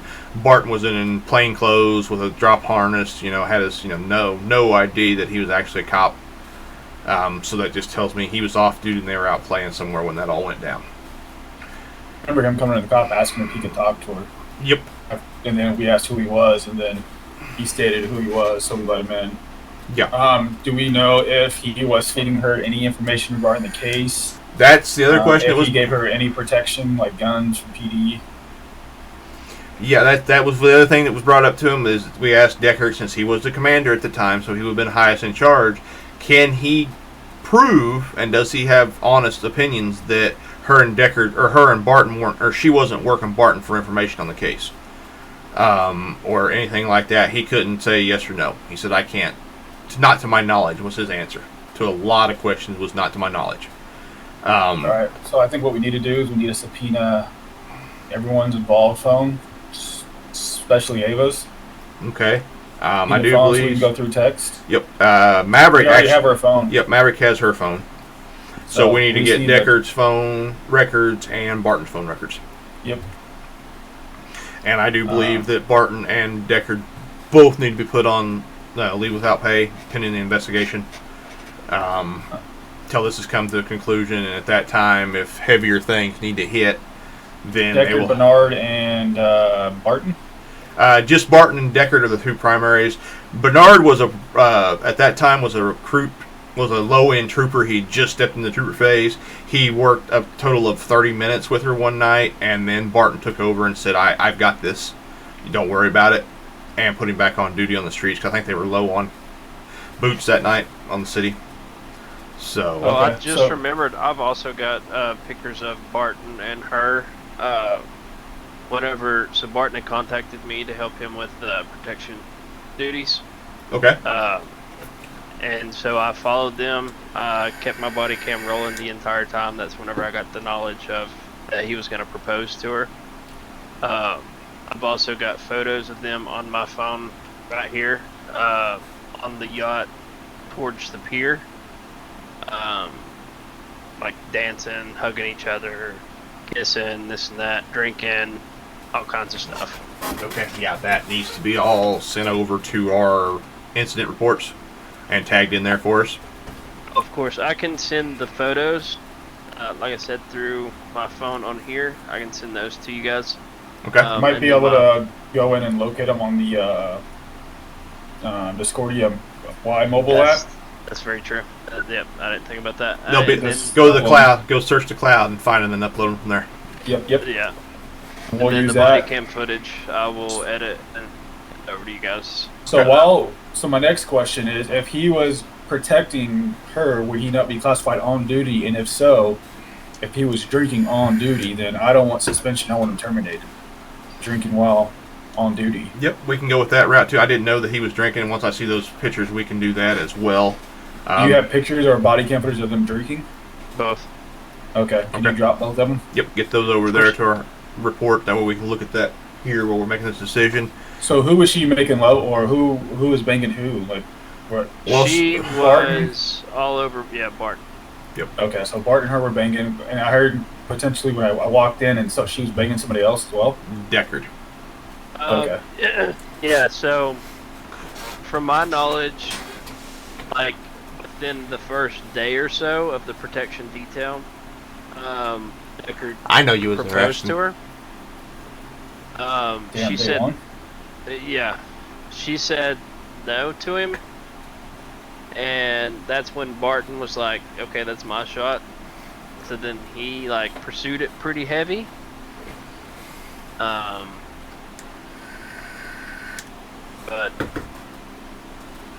that kind of led us to, here. So yeah, I think at that point we can get a termination for Barton immediately, and then a suspension without pay for Deckard pending the investigation. I'm almost willing to bet he's not going to have a badge when he's done either. Yeah, let's get this stuff written up over to them. I want subpoenas for Ava's phone. I want subpoenas for all their phone. I want to go through all the text messages between them and Ava, and if they're texting each other. Okay. And we'll have to find a way to get Barton's phone since he's on LOA. I wonder if there's a way. Let me collect my thoughts in my head real quick and let me see if that's possible. And I'll be right back while I think to myself. Okay, you're good. I'll see if I can find those photos real quick in the cloud.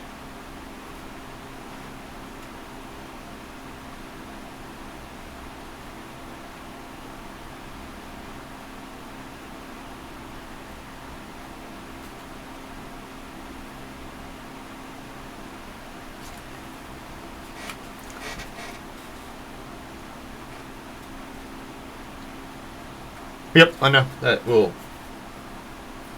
I was getting ready to say that, but he already popped in his head. So yeah, I know how that's going to work because the messages will be there together.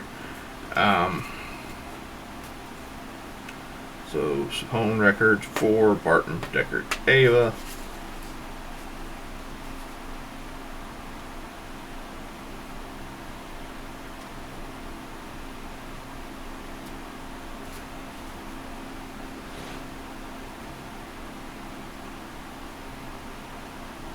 Do I need to put this in evidence or Our incident, where all the rest of stuff's at.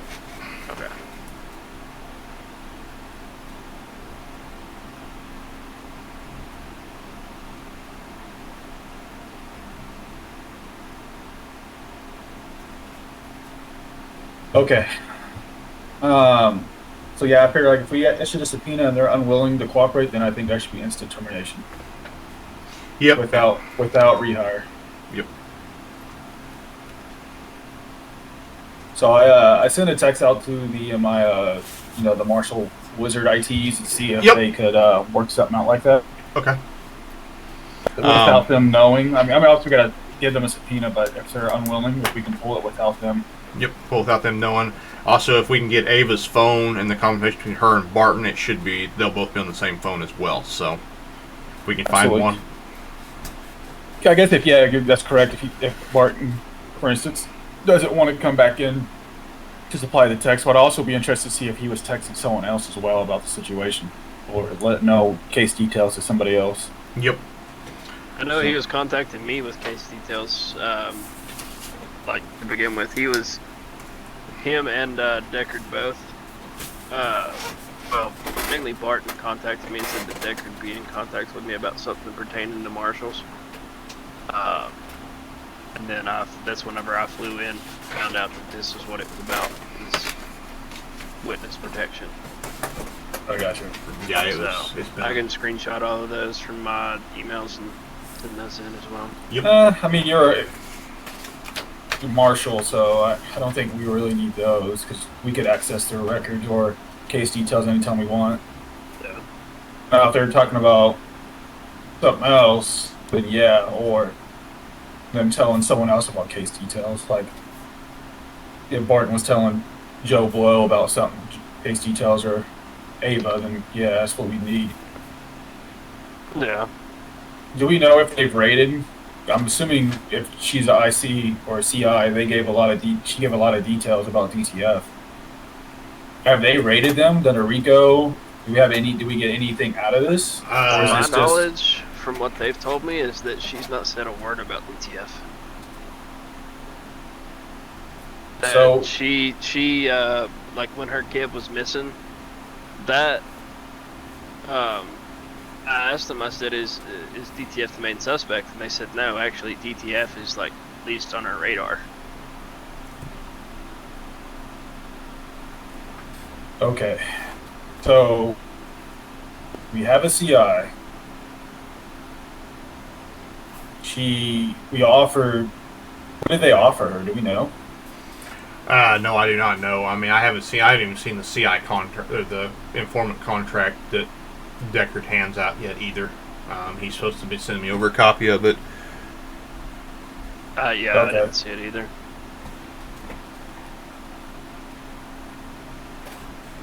So I'm writing notes on my side. So when I start typing this up, it's all good.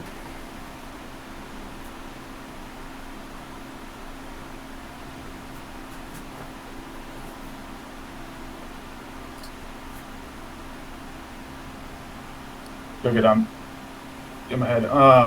Okay, so what we need to figure out what was promised to Ava for doing that. What information she gave, and if this is all for nothing. Because if she's not given any information, why are we wasting our time protecting her? Yeah, that's where I'm at. I mean, if she's why are we putting her? You know what I'm saying? Like we're wasting all of our resources and time and housing her for nothing. Yeah, like that's the main thing that I didn't understand. Like once we got the kid back, I thought that like her and the kid was, from my understanding, that once we got the kid back, the state was going to make her and the kid disappear. That was what my thoughts was, but I do know that she is supposed to testify in a trial. I think it's end of next week pertaining to domestic with, I want to say Mr. Shorts, Mr. RJ, but I'm not 100% sure. I haven't even seen the actual case log on that to know where it's coming from. We also probably need to subpoena records from Big Daddy's because he's the one representing Mr. Shorts to see what they're fighting against, because last I knew, Ava didn't have an attorney yet, so there's nothing really there. So I didn't even see any incident or any reports or anything about that. So time out. We're doing witness protection over a domestic violence case? That is my understanding, and that she is supposed to be a key witness in a trial, upcoming trial. Like I said, I have not seen caseloads. It'd be but the members of the domestic, I believe, are members of DTF. Like I said, I've asked multiple times for a caseload, have yet to even see what we're looking at. So what I will probably do is put in the subpoena for Big Daddy's, the Big Daddy's law firm. That way we can see what we're actually protecting her from, and then it sounds like domestic violence, if that's all she's testifying against. Yeah, that's kind of what I don't know why we're doing witness protection over domestic violence. Now, I understand she was a CI, and 2 weeks ago, I think now? Yeah, I believe so. It's on a report. 2 weeks ago, and if I remember correctly from Maverick, they openly admitted her being a CI in court with them there. Yeah. And if they haven't rated it anything, I guarantee you that house is clean. Oh yeah, I mean everything's gonna be clean. All this is for nothing. Like we're wasting so much money and time housing her to get nothing in return. Yep. What? Oh, I mean, I take that back. A domestic assault case charge, which is what? A slap on the 10 wrist. Months in, 10 months in prison, $1,200 fine. That's it. Yeah, a slap on the wrist. I mean, but now it's kind of opened up to officer, trooper involvement, and well, in this involvement here, that case will be separate from Ava's deal. It's just his case opened it up to our eyes and brought it to our attention to what was going on with inside the police department. That's a whole other deal. She's gave us more information against the state than it sounds like DTF. Yep. I mean, it's against the actual people who. See, I don't even know. Do we even have a name who kidnapped her kid? No, they have no. I don't think they have any idea. They don't have any idea, and I thought that was the main thing that they was after, is who kidnapped the kid, not making sure that she's safe. We're so far. These guys are so far. I don't know. It's fucked. Well, you're in the same boat the DA was in when he was listening to everything that was going on. It's like, what the hell's going on at this point? Why are we even here? How has it got this far and this bad this quick? Whatever we look at. I mean, the only thing that has been given to me on the Ava deal is she's supposed to testify against them, and a lot of this was based on, once again, a Deckard and Barton pushing the issue through to everybody else. Right. So, I mean, I personally just want to go rip through that department like a freaking tornado. That's kind of. I've also got keys to the house, David Silver's house. Well, they gave me keys to it. Did she? Did she give? Yeah. Did she give you the keys, or did one of the other ones give you the keys? She did. Oh, she did. Of course she did. Yeah, I was trying to think. Yeah, she did. See, and I don't understand. My whole deal is what angle is she working on? What is she getting out of this that is so important? Other than a free ride out of the freaking fucked up situation she put herself into. Yeah, when I showed up, I was brought there by Barton, and as soon as I walked in, I was greeted by an officer that was, street clothed, had a mask on, checkered shirt, and he questioned me, who the fuck are you, this and that, and they told him, who I was, and he's like, okay. And I can't remember for the life of me his name, they told me. But they had like 2 or 3 officers there at all times. Because, you would have had Deckard, Barton, Grant, Bernard, Schatz was one of the other ones. Grant, okay. Grant was the one, yeah. And so he just sat there and told me he wasn't any part of their detail. So that goes back to that. I've got body cam of it, I believe. I'll have to go back and check my body cam footage, but I believe I literally asked him, so at that point, was you actually part of the protection detail, or was you just detective working on the case pertaining to the protection detail? And he said, I was just working on the detective side. He never had a chance to actually interact with the suspect in the whole deal. Oh no, he was as interactive as Martin was, the suspect. Yeah, I don't know. It's a fucked up situation that we're in the middle of, but like I said, it did. My main terms right now are aimed more at the freaking state troopers than it is Ava, because if she ain't gonna give me something cold card evidence that I can put in front of a judge, pinpointing DTF and a lot of the stuff that they've supposedly done, because I have not witnessed any of it, I just read the reports, then it's just like... What, do you know what highest ranking trooper on that can probably give us some answers? Because I have to know what they promised her. I do believe Deckard's still in gotta county. know Hold on. What we got out of it and what was offered. And I don't want to overstate the ADAs or the DA and the ADA, but I have to know. Like, this is... Oh, yeah. If we're protecting over nothing for a domestic violence dispute, come on now. Alright, Deckard is still IC, so if we want to bring him down, he'd be the one that would know, because he was the one that gave her the contract. If he's willing to come down and talk, I'm willing. There's no willing to it. It's just one of you on the radio and tell him he needs to come down here and talk to you. He's under subpoena. He's under court orders. I could do it.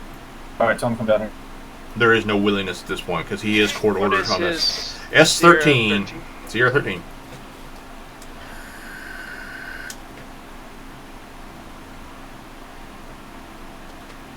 See, that's what we're all trying to work out. To Sierra 13. That's what I said. This has all gotten me some hella fucking content for the next experience for however long this runs out. It also puts my shoe in as, you know, He's on his way down. somebody not to jack with. And if Kenny, if you're still viewing, yeah, thump that. I don't need any help on here. Google search. Wait for him in the lobby. All right. Talk to him downstairs. Yeah, put him see my nice office. Put him back in the interrogation room where the video cameras are.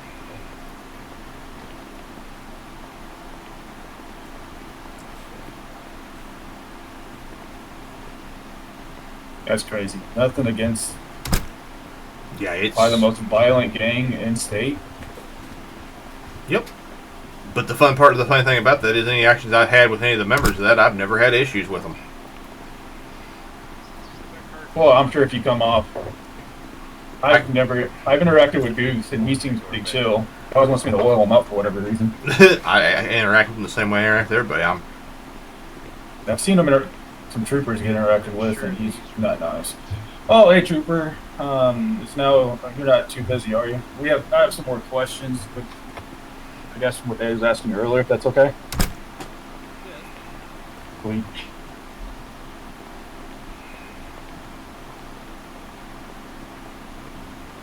All right, just to let you know, we do have cameras rolling. I do as well. Okay. Audio, Okay. So Ava was your from what I was told, Ava came to you to be a CI, correct? That's correct. Okay. I'm sorry, I can't really hear you. I'm gonna come stand closer, okay? Here, I can shout a little bit louder. You smell good, so. I appreciate it. It's that new Dior clone. Dior. Gotcha. So Ava came to you to be a CI, or did you approach her? She came to us. Okay. She came to us. What was offered to her to become a CI? Nothing really. We just told her that we would help her get her, help her with the transition, into a better lifestyle. I mean, we didn't really have anything to offer her at that time. Okay. If my memory serves me correctly. I gotcha. So to get her a new lifestyle, what did she give you in return? So she gave us some information in regards to DTF operations. As far as like what they're into, as far as like firearms and narcotics, things of that nature. Did she give you locations? Has state acted upon it? Have they raided? Have we got anything out of in return? So I'm currently working on a RICO case against DTF, and then that would in terms be a whole separate investigation that we're handling. Okay, so my next question is, I was informed by Maverick that she was openly outed as a CI in court in front of two of the members. I don't remember that portion of it. She openly admitted to being a CI. I'm sorry, I forgot what Mary 3 told me. Like he called me immediately after the court case and was informing me of everything that kind of happened. Yeah, I can't remember exactly what was said in that in the courtroom. I would have to review my body cam footage from that day. I think I still have it. Like I told the marshals earlier, though, our body cam footage deletes itself after 72 hours. So no, for sure. I would have to review that. I don't remember what, like I said, entirely was said that day. No, absolutely. Follow-up statement or question. I got a lot of them, so sorry. So the court case, if she was, which I was informed she was active, she or somebody admitted to her being a CI.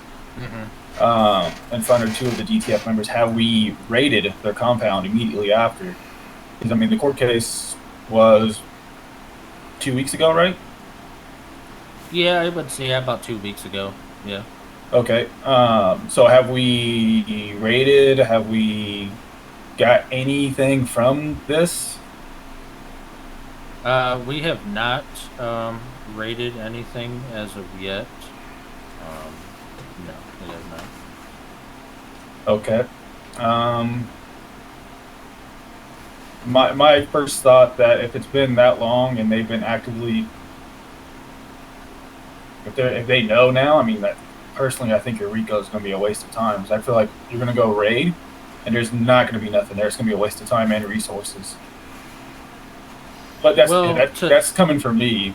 Yeah, you know, and Marshall. to my understanding is, you know, with our investigation and stuff like that, that we've been holding on the state side of things.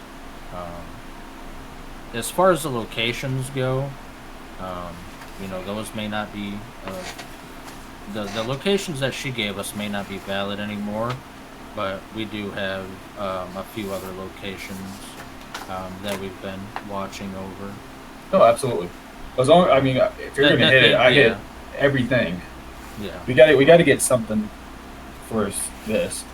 Yeah. And then I was also informed that she's in witness protection for a domestic violence dispute. So it wasn't specifically for the domestic violence dispute. It was more of her trying to leave the gang that she was involved with, and her feeling, you know, threatened, you know, for her and her child's safety, as well as the death threats that came towards her. You know, as I told the marshals earlier,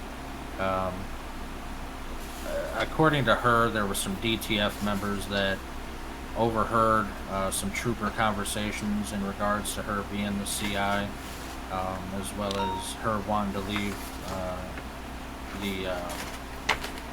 that lifestyle in a sense.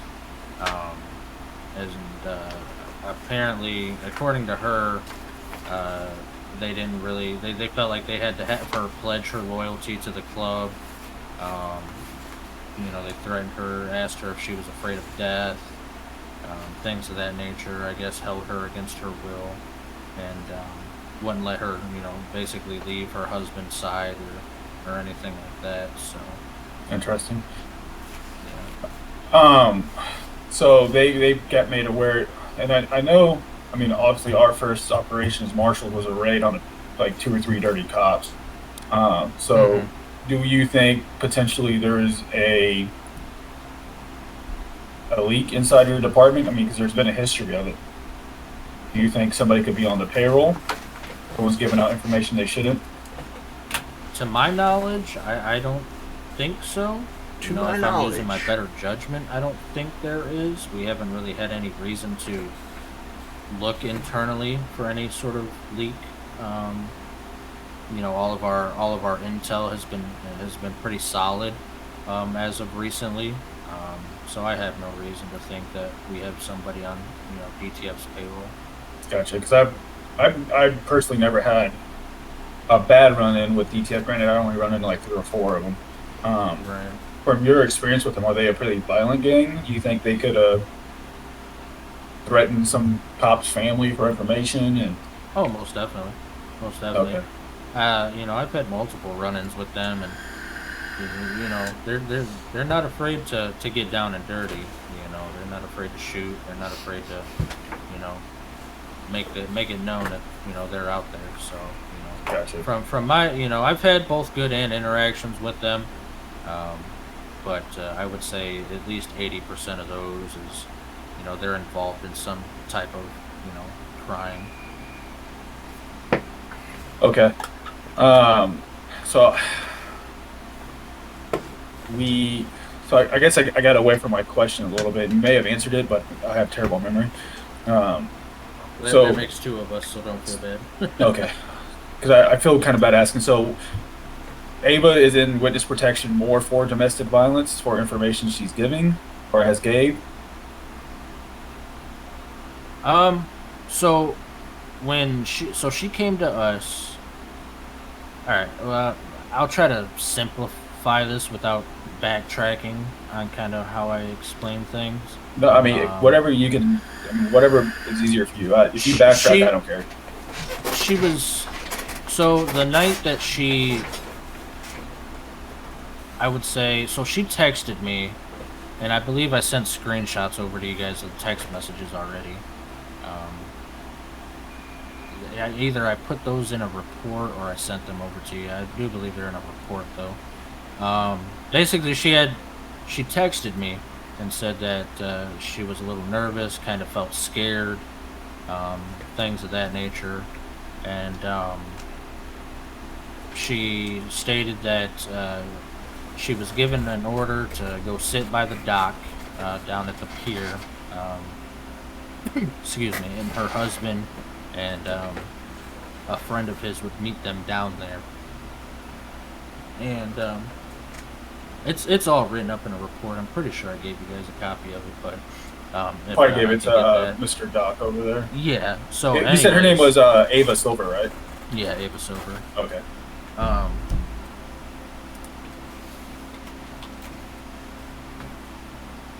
That she was being, held against her will. They wouldn't let her leave. So we set up an operation to try to get her away from the people that she was with. And that included me, Bits. Who else was there with us? I think Barton. Yeah, Barton was there with us. And we all rode undercover to try to get eyes on her. We ended up going to the pier, and they ended up taking off. And we were tracking. We were able to track the location because Jim Shorts, her husband, was still on an ankle monitor at the time. So you said his name's Jim Shorts? Yes, sir.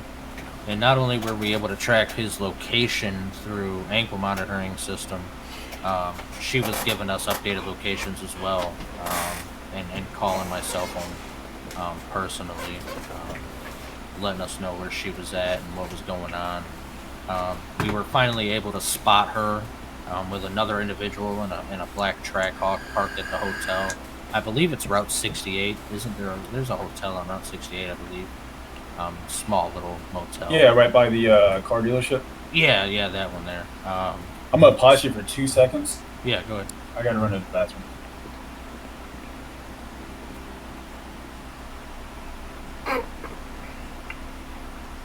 That'll be a quick one. What's that? I said that better be a quick one.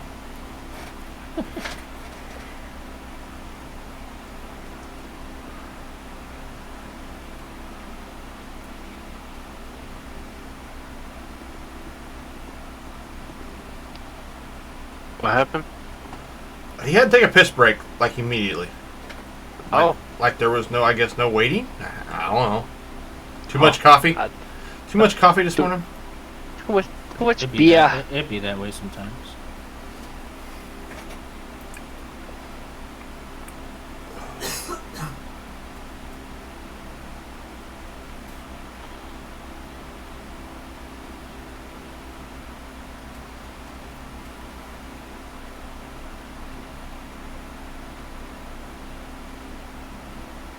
Must be a pretty slow night for you guys, huh? Oh, it's been everything, but it's been slow, but not. We've been hammering out interviews and witness stuff. Okay, I feel a lot better now. I bet you do. Lose about 5 pounds there, son? Oh, yeah. All those Dr. Peppers. Boys. The man from the other side of the two-way mirror. Yep. He's got a microphone. He can say hi if he needs to. Oh, gotcha. Okay. But anyways, like I was saying before you had to take a pee break. Love you, buddy. Fuck, where was I? Oh, so Route 68 Motel. Yeah, Route 68 Motel. So we were able to, like I said, track Jim's location based off of his ankle monitoring system, and Ava was giving us updates as well. And she gave us her last known location, which was a motel up at Route 68. We drove by in an undercover unit. It was actually a civilian vehicle, if you will. My personal. We drove by, spotted the Trackhawk, parked in the parking lot there. We pulled up down the street, and we requested the assistance of a marked unit, basically. And we were gonna take custody of Ava at the time, you know. So once the marked unit showed up, we gave him the rundown of everything. He headed in first, we headed in after him. We basically, you know, went in lights, sirens, got out of the car, drew our weapons, attempted to get the individual out of the vehicle. Ava was already outside of the vehicle, walking around, and the vehicle ended up fleeing from us. So we ended up taking custody of Ava. We took her down to on our way down to the station. That same Jeep Trackhawk ended up catching up and following us. Sorry, I had to sneeze there. He ended up following us down to the station. We were able to safely get Ava inside of the station, where at that time, whoever the individual was driving the Trackhawk got out of the Trackhawk and started firing at officers at the station. Officers did return fire, and I believe the individual ended up getting away. Okay. So at that point in time, that's basically what started the whole situation with her. I'd say mainly getting into the protective detail of SAST. It wasn't because of the domestic violence, you know, thing per se. That was this was after, you know, she had already gone to court for the domestic violence and everything like that. Do we have a case number attached to the officer-involved shootings, or anything that goes along with that? There, at your headquarters. Let me check here and see real quick. So you're saying the court case was first, and then the shooting of her was after? This was before the court case. I'm sorry. Yeah, gotcha. This was before the court case. Let me see real quick if there was a report. I'm assuming there was a report, depending on how far back I can go here. Assumption is the mother of all fuck-ups. Just keep that in mind. Well, our MDT only lets us go back so far as well, so.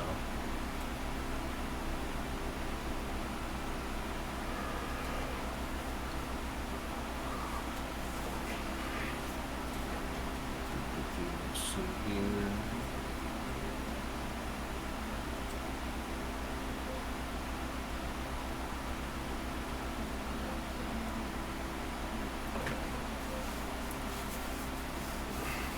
What you doing there, Mr. Colton?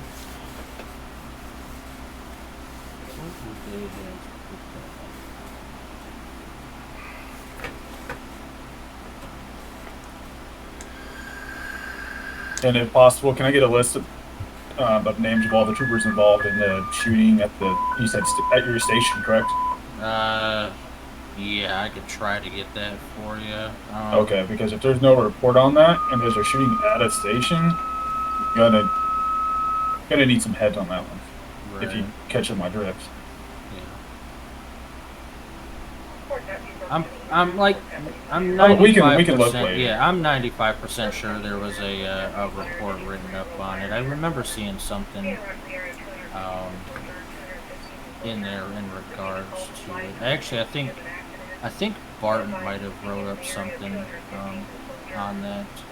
When do you know off the top of your head when the shooting was?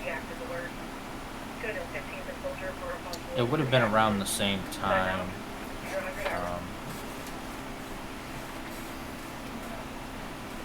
Would have been around the same time. Actually, you know what? I think I was the one that wrote that report.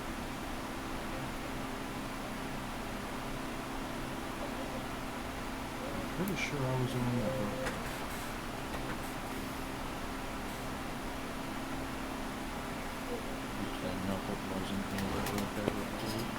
Let's see. I'm looking at a restraining order. You said Jim Schwartz, right? Yes, sir. Okay, so I see the 7th, a restraining order by Mike Deckard. Yeah, that's me. Okay.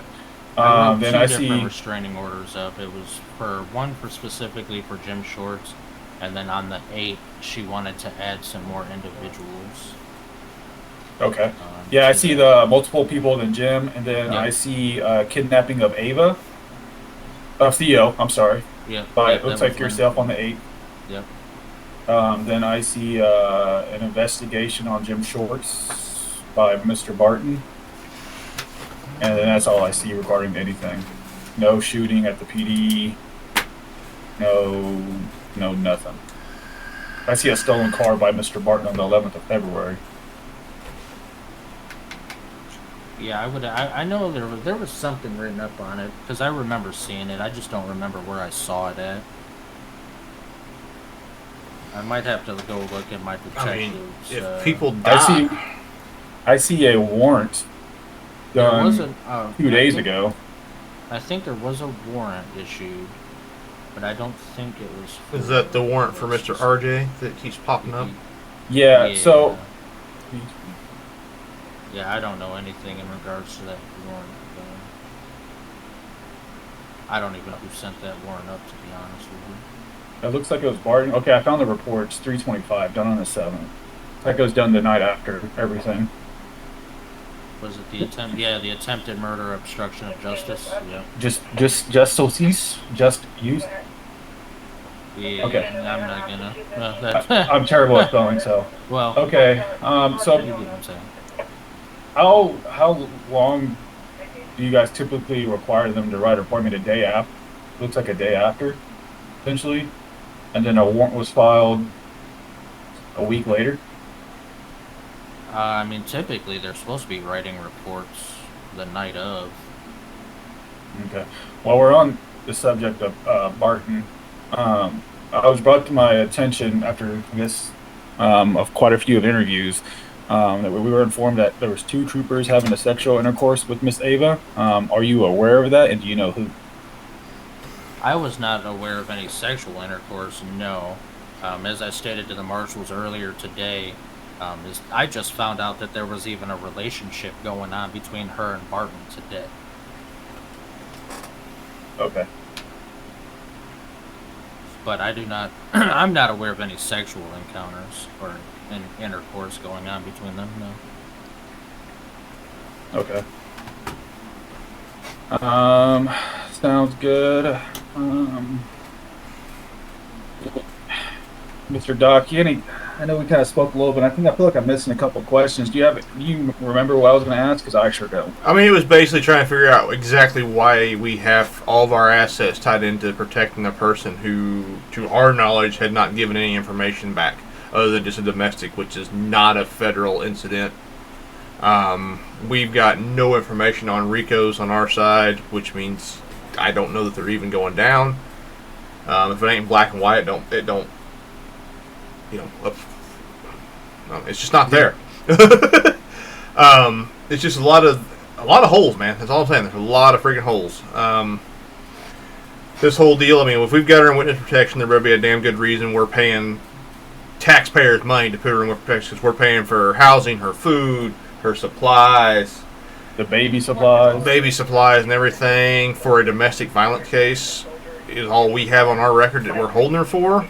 I mean, if that's the point, I'm to the point where I'm ready to cut her loose, put her back on the street, and tell her, you made your fucking bed, go sleep in it, unless you're going to give us something we can actually use. Right. So that's why we called you down. And my final question is, in one of the interviews, it was brought up that yourself and Barton both proposed and had a relationship with her. Any comment on that? Yeah, I just found out about the proposal going on tonight as well. Your marshal actually informed me of that. Yeah, one of the guys that we interviewed said that you also proposed to her, like on the second night of the detail that you assigned. I'm not aware of that. No. I got it. Okay. Just asking because I'm just wondering. I mean, we'll have the body cam. We'll have the body cam footage. We'll know soon enough. It's on its way. Yeah, I'm not aware of that. Okay. All right. I do appreciate you coming down here. Hopefully, I didn't lure you away from any calls or anything. No. I mean, it's a pretty slow night now. A lot of people, went in for the night, so pretty much just got some extra time on my hands. But Yeah, I mean, like I said, you know, she was, you know, incensed giving us information originally in regards to, you know, their drugs and their guns and things of that nature. So. Okay, my question on that is, if you don't have any evidence to support they're actually doing this other than he said, she said, is there even potential grounds to have anything done with that? Because I said it's costing taxpayers money right now, and I don't like writing those checks. I don't like writing those receipts every freaking week for what we spend out. Well, to my knowledge, you know, as far as I don't know what your guys' policies and procedures are, but you know, to my knowledge, she's supposed to be testifying, you know, against pretty dangerous individuals, and I do believe that is your guys' well, yeah, call to protect that individual from, you know. So, right, so when you were giving me her husband's name, I was kind of looking at her records, and she has a more, I would say, dangerous record than her husband. So wouldn't she be classified as one of those dangerous people? Oh, most definitely. But as a you know, this, you know, like I said, this is not just about her husband either. This is the lifestyle that she was living in general with, you know, the organization that she was running. I got you. She was giving us information in regards to the organization, and you know, willing to testify against, you know, that organization as soon as we you know, set up our RICO case. And, I mean, do you have, hey, where's your RICO case stand? Because once she goes to trial here in whatever 3 or 4 days, she's gone. She will not be around. You'll have no way to contact her for your RICO case. And that's understandable. You know, and we can most definitely talk about that. You know, as far as the RICO case goes, I have more than enough evidence to, you know, send it to the judge now. You know, and apply for those arrest and search warrants. So it's just all about getting time away from, you know, everything else, you know, to get that sent up. So. I mean, if it was my book, I'm a very busy guy, as you can understand. I mean, high priority first, man. That's where I'd put it. If they're that dangerous, and they're that big in guns and drugs, as you're saying, then I would have already applied for that shit weeks ago. What's your rank, trooper? I'm a commander. Gotcha. So you're like right underneath the chiefs, I would assume. Yeah, okay. And I'm busy man. I'm handling, you know, internal stuff. I'm handling, you know, I'm a part of the detectives bureau, so I'm handling that as well. You know, SWAT, you know, I'm a part of SWAT, so I'm handling that as well. So yeah, I'm a pretty busy guy, and you know, we haven't had too much help, you know, other than, you know, myself and, you know, the guys below me. So absolutely. Well, I'm good with questions. I mean, if you have any questions for us, for me, I guess, since I wasn't here, you know, I work overnight, so. I mean, I can send you guys what I have as far as the RICO stuff, if you guys want to take a look at that. And, you know, no, I don't. We'll leave it in your hands. We don't want it right now. All we want to see is something come out of this. Like, yeah, I mean, guns. We need something. Drugs and guns, and something that's gonna make this worth it. You know, I mean, you guys have started it. We're not. The last thing I want to do is come in and take it away when you guys are almost, I guess, ready to deliver. It sounds like. I mean, yeah. So. I mean, like I just gotta, you know, copy and paste a few more reports, and you know, like I said, it's pretty much getting ready to go up to the judge. It's just, you know, like I said, I've been busy with, you know, this here, answering your guys' questions and in regards to everything. You know, trying to, you know, keep the guys, you know, that I got out on the streets in check, and making sure that they're doing things correctly, on top of mountains of paperwork that I got to do. So yeah, like I said, I haven't had much help, you know, from the upper hires lately, and you know, I'm kind of been the only, you know, the one doing everything. So. Well, I guess I can rest assured from all the information I've just gathered from meeting with Mr. Doc over here, it's going to be, I think there's about to be a big shakeup in the department, because this, from what I see, it's, I don't think this department's State Department's being ran like it should. And I would probably expect to see some big changes very soon. So well, yeah, let's hope there changes for the better. That's all I can say. Absolutely. Well, I don't have any questions. I don't want us to step on toes and come in and take the RICO away, I want you guys to do that. Obviously, if you guys need help, we will assist you like we did on the first two or three raids with the dirty cops. Yeah, most definitely. Yeah, we'll most definitely have you guys involved in, involved in it in some way, shape, and form for sure. Because, right, as it stands, my SWAT team isn't really a SWAT team much anymore. So, I mean, we'll have you guys assisting. I know a week from today, Friday, is supposed to be her next trial.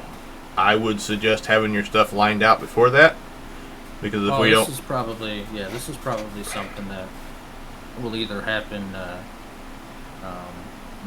I'm gonna push for it tomorrow.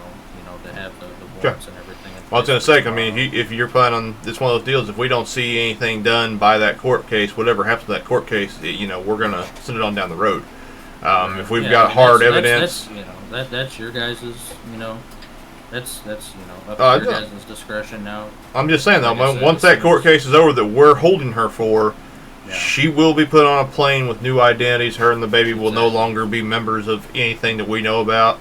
I won't even know the location where she goes. That's not my problem. Exactly. My problem is right here in this room, what I've been doing all day today. Right, exactly. So, yeah, I just got a couple more reports that I got to copy and paste up on, and send it up to the chiefs. Let them look over everything, make sure everything's good. I got the detectives on board. And hopefully we can get this. RICO going, this weekend. So. Okay. Just make sure you understand, because I'm done. Come down here and chat with me. All right.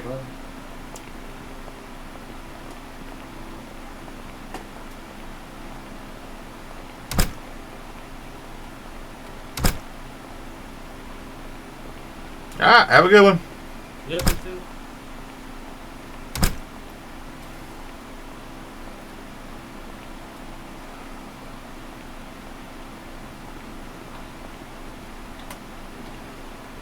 Smells like beer and cigarettes in this room.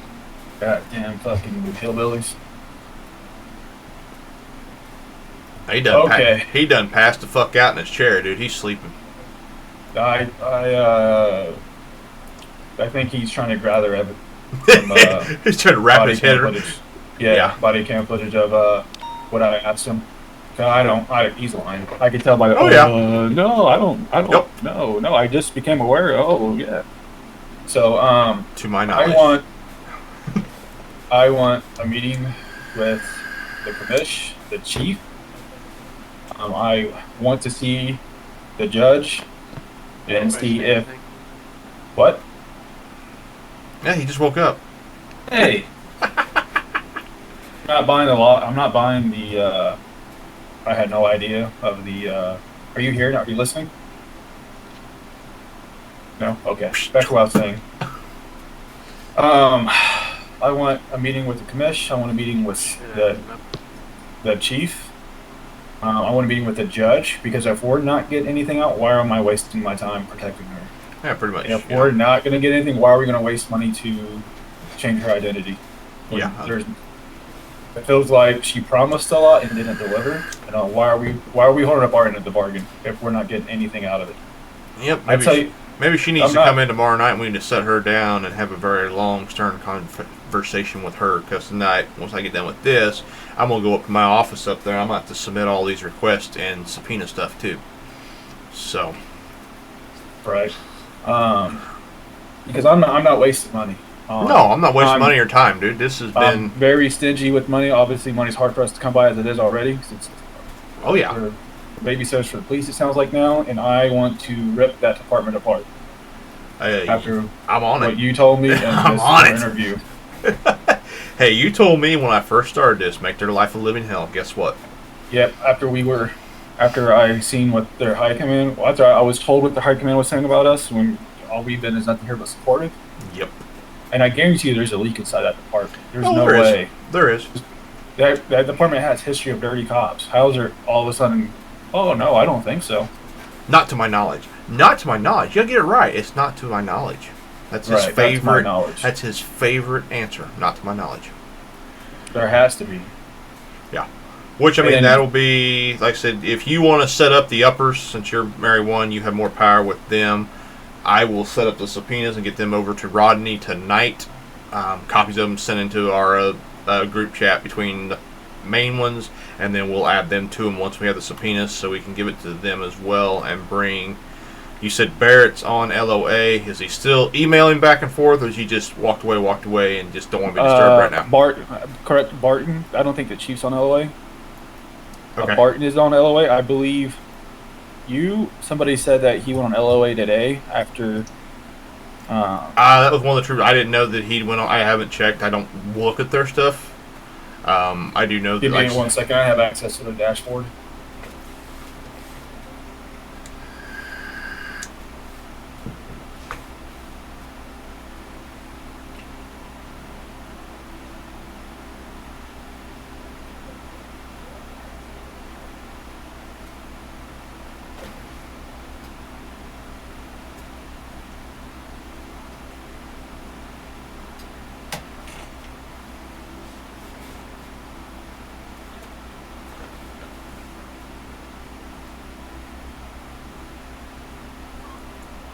Yes, it looks like he put in for LOA today.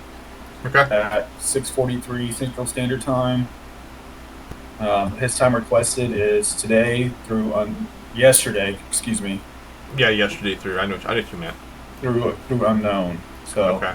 Well, I don't need him in here as long as we can get. I'll give him the email sent. I guess if he wants to sit on the beach and sip umbrella drinks, then he can sit on the beach and sip umbrella drinks, and then when he comes back, he's not going to be employed anymore. So. Right. If they do, I want this RICO done before. That's what I was trying to get him to understand. It needs to be done before we go to court next week. So I do believe it's Thursday or between Thursday and Saturday of next week is when that's supposed to go down. I will get with Rodney tomorrow and double check the actual date of that. But he was supposed to get it all nailed down for me and let me know, because we're also going to put a massive marshal protection detail on the courthouse that night and utilize a couple of troopers to help as well. Yeah, I'm sure we can get all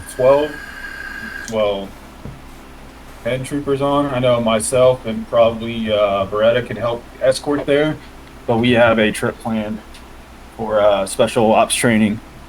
So we can at least escort there and then head to the airport and go do our thing with that special ops training. Okay, that's fine. Like I said, it's just I'll be probably down on the floor with her most of the time, and then we'll have, I'm sure, sharpshooters up top and all that kind of stuff too. I know. Do we know if DTF has attempted to take her out or made any contact with her? Is that necessary? My knowledge is she had a hit a KOS on her for a period of time. I don't know if it's went any farther from there. I'd rather be safe than sorry. For sure. You know, I mean, it is what it is. But if I don't have something from Commander Deckard proving that it's cold, hard, common facts, this is what she's given us, this is what we have in black and white, I'm also very tempted to say, sorry, honey, we can't help you anymore. Bye. You made your bed, sleep in it, now go hide in a dumpster somewhere and pray they don't find you. I mean, because you know how much money we wasted already just her staying here. Oh, I only imagine. Yep, payroll for people here, all the food, all the drinks, baby supplies, baby formula. You know, housekeeping that comes in and cleans up after her that we normally don't have. It's been an expensive bill. No, for sure. And then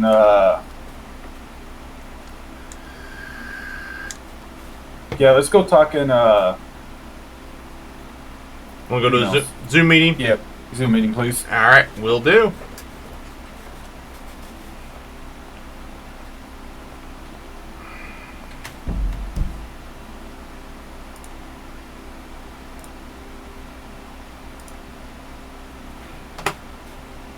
All right, there we go. I think it's Moonshine's idea. I'm getting ready to end the news stream for the night too, so let me finish that up and I'll be right back. Yep. Alright, I'll be right back. Yep. Alright, everybody. Thank you. Things got very interesting tonight, so this is getting good.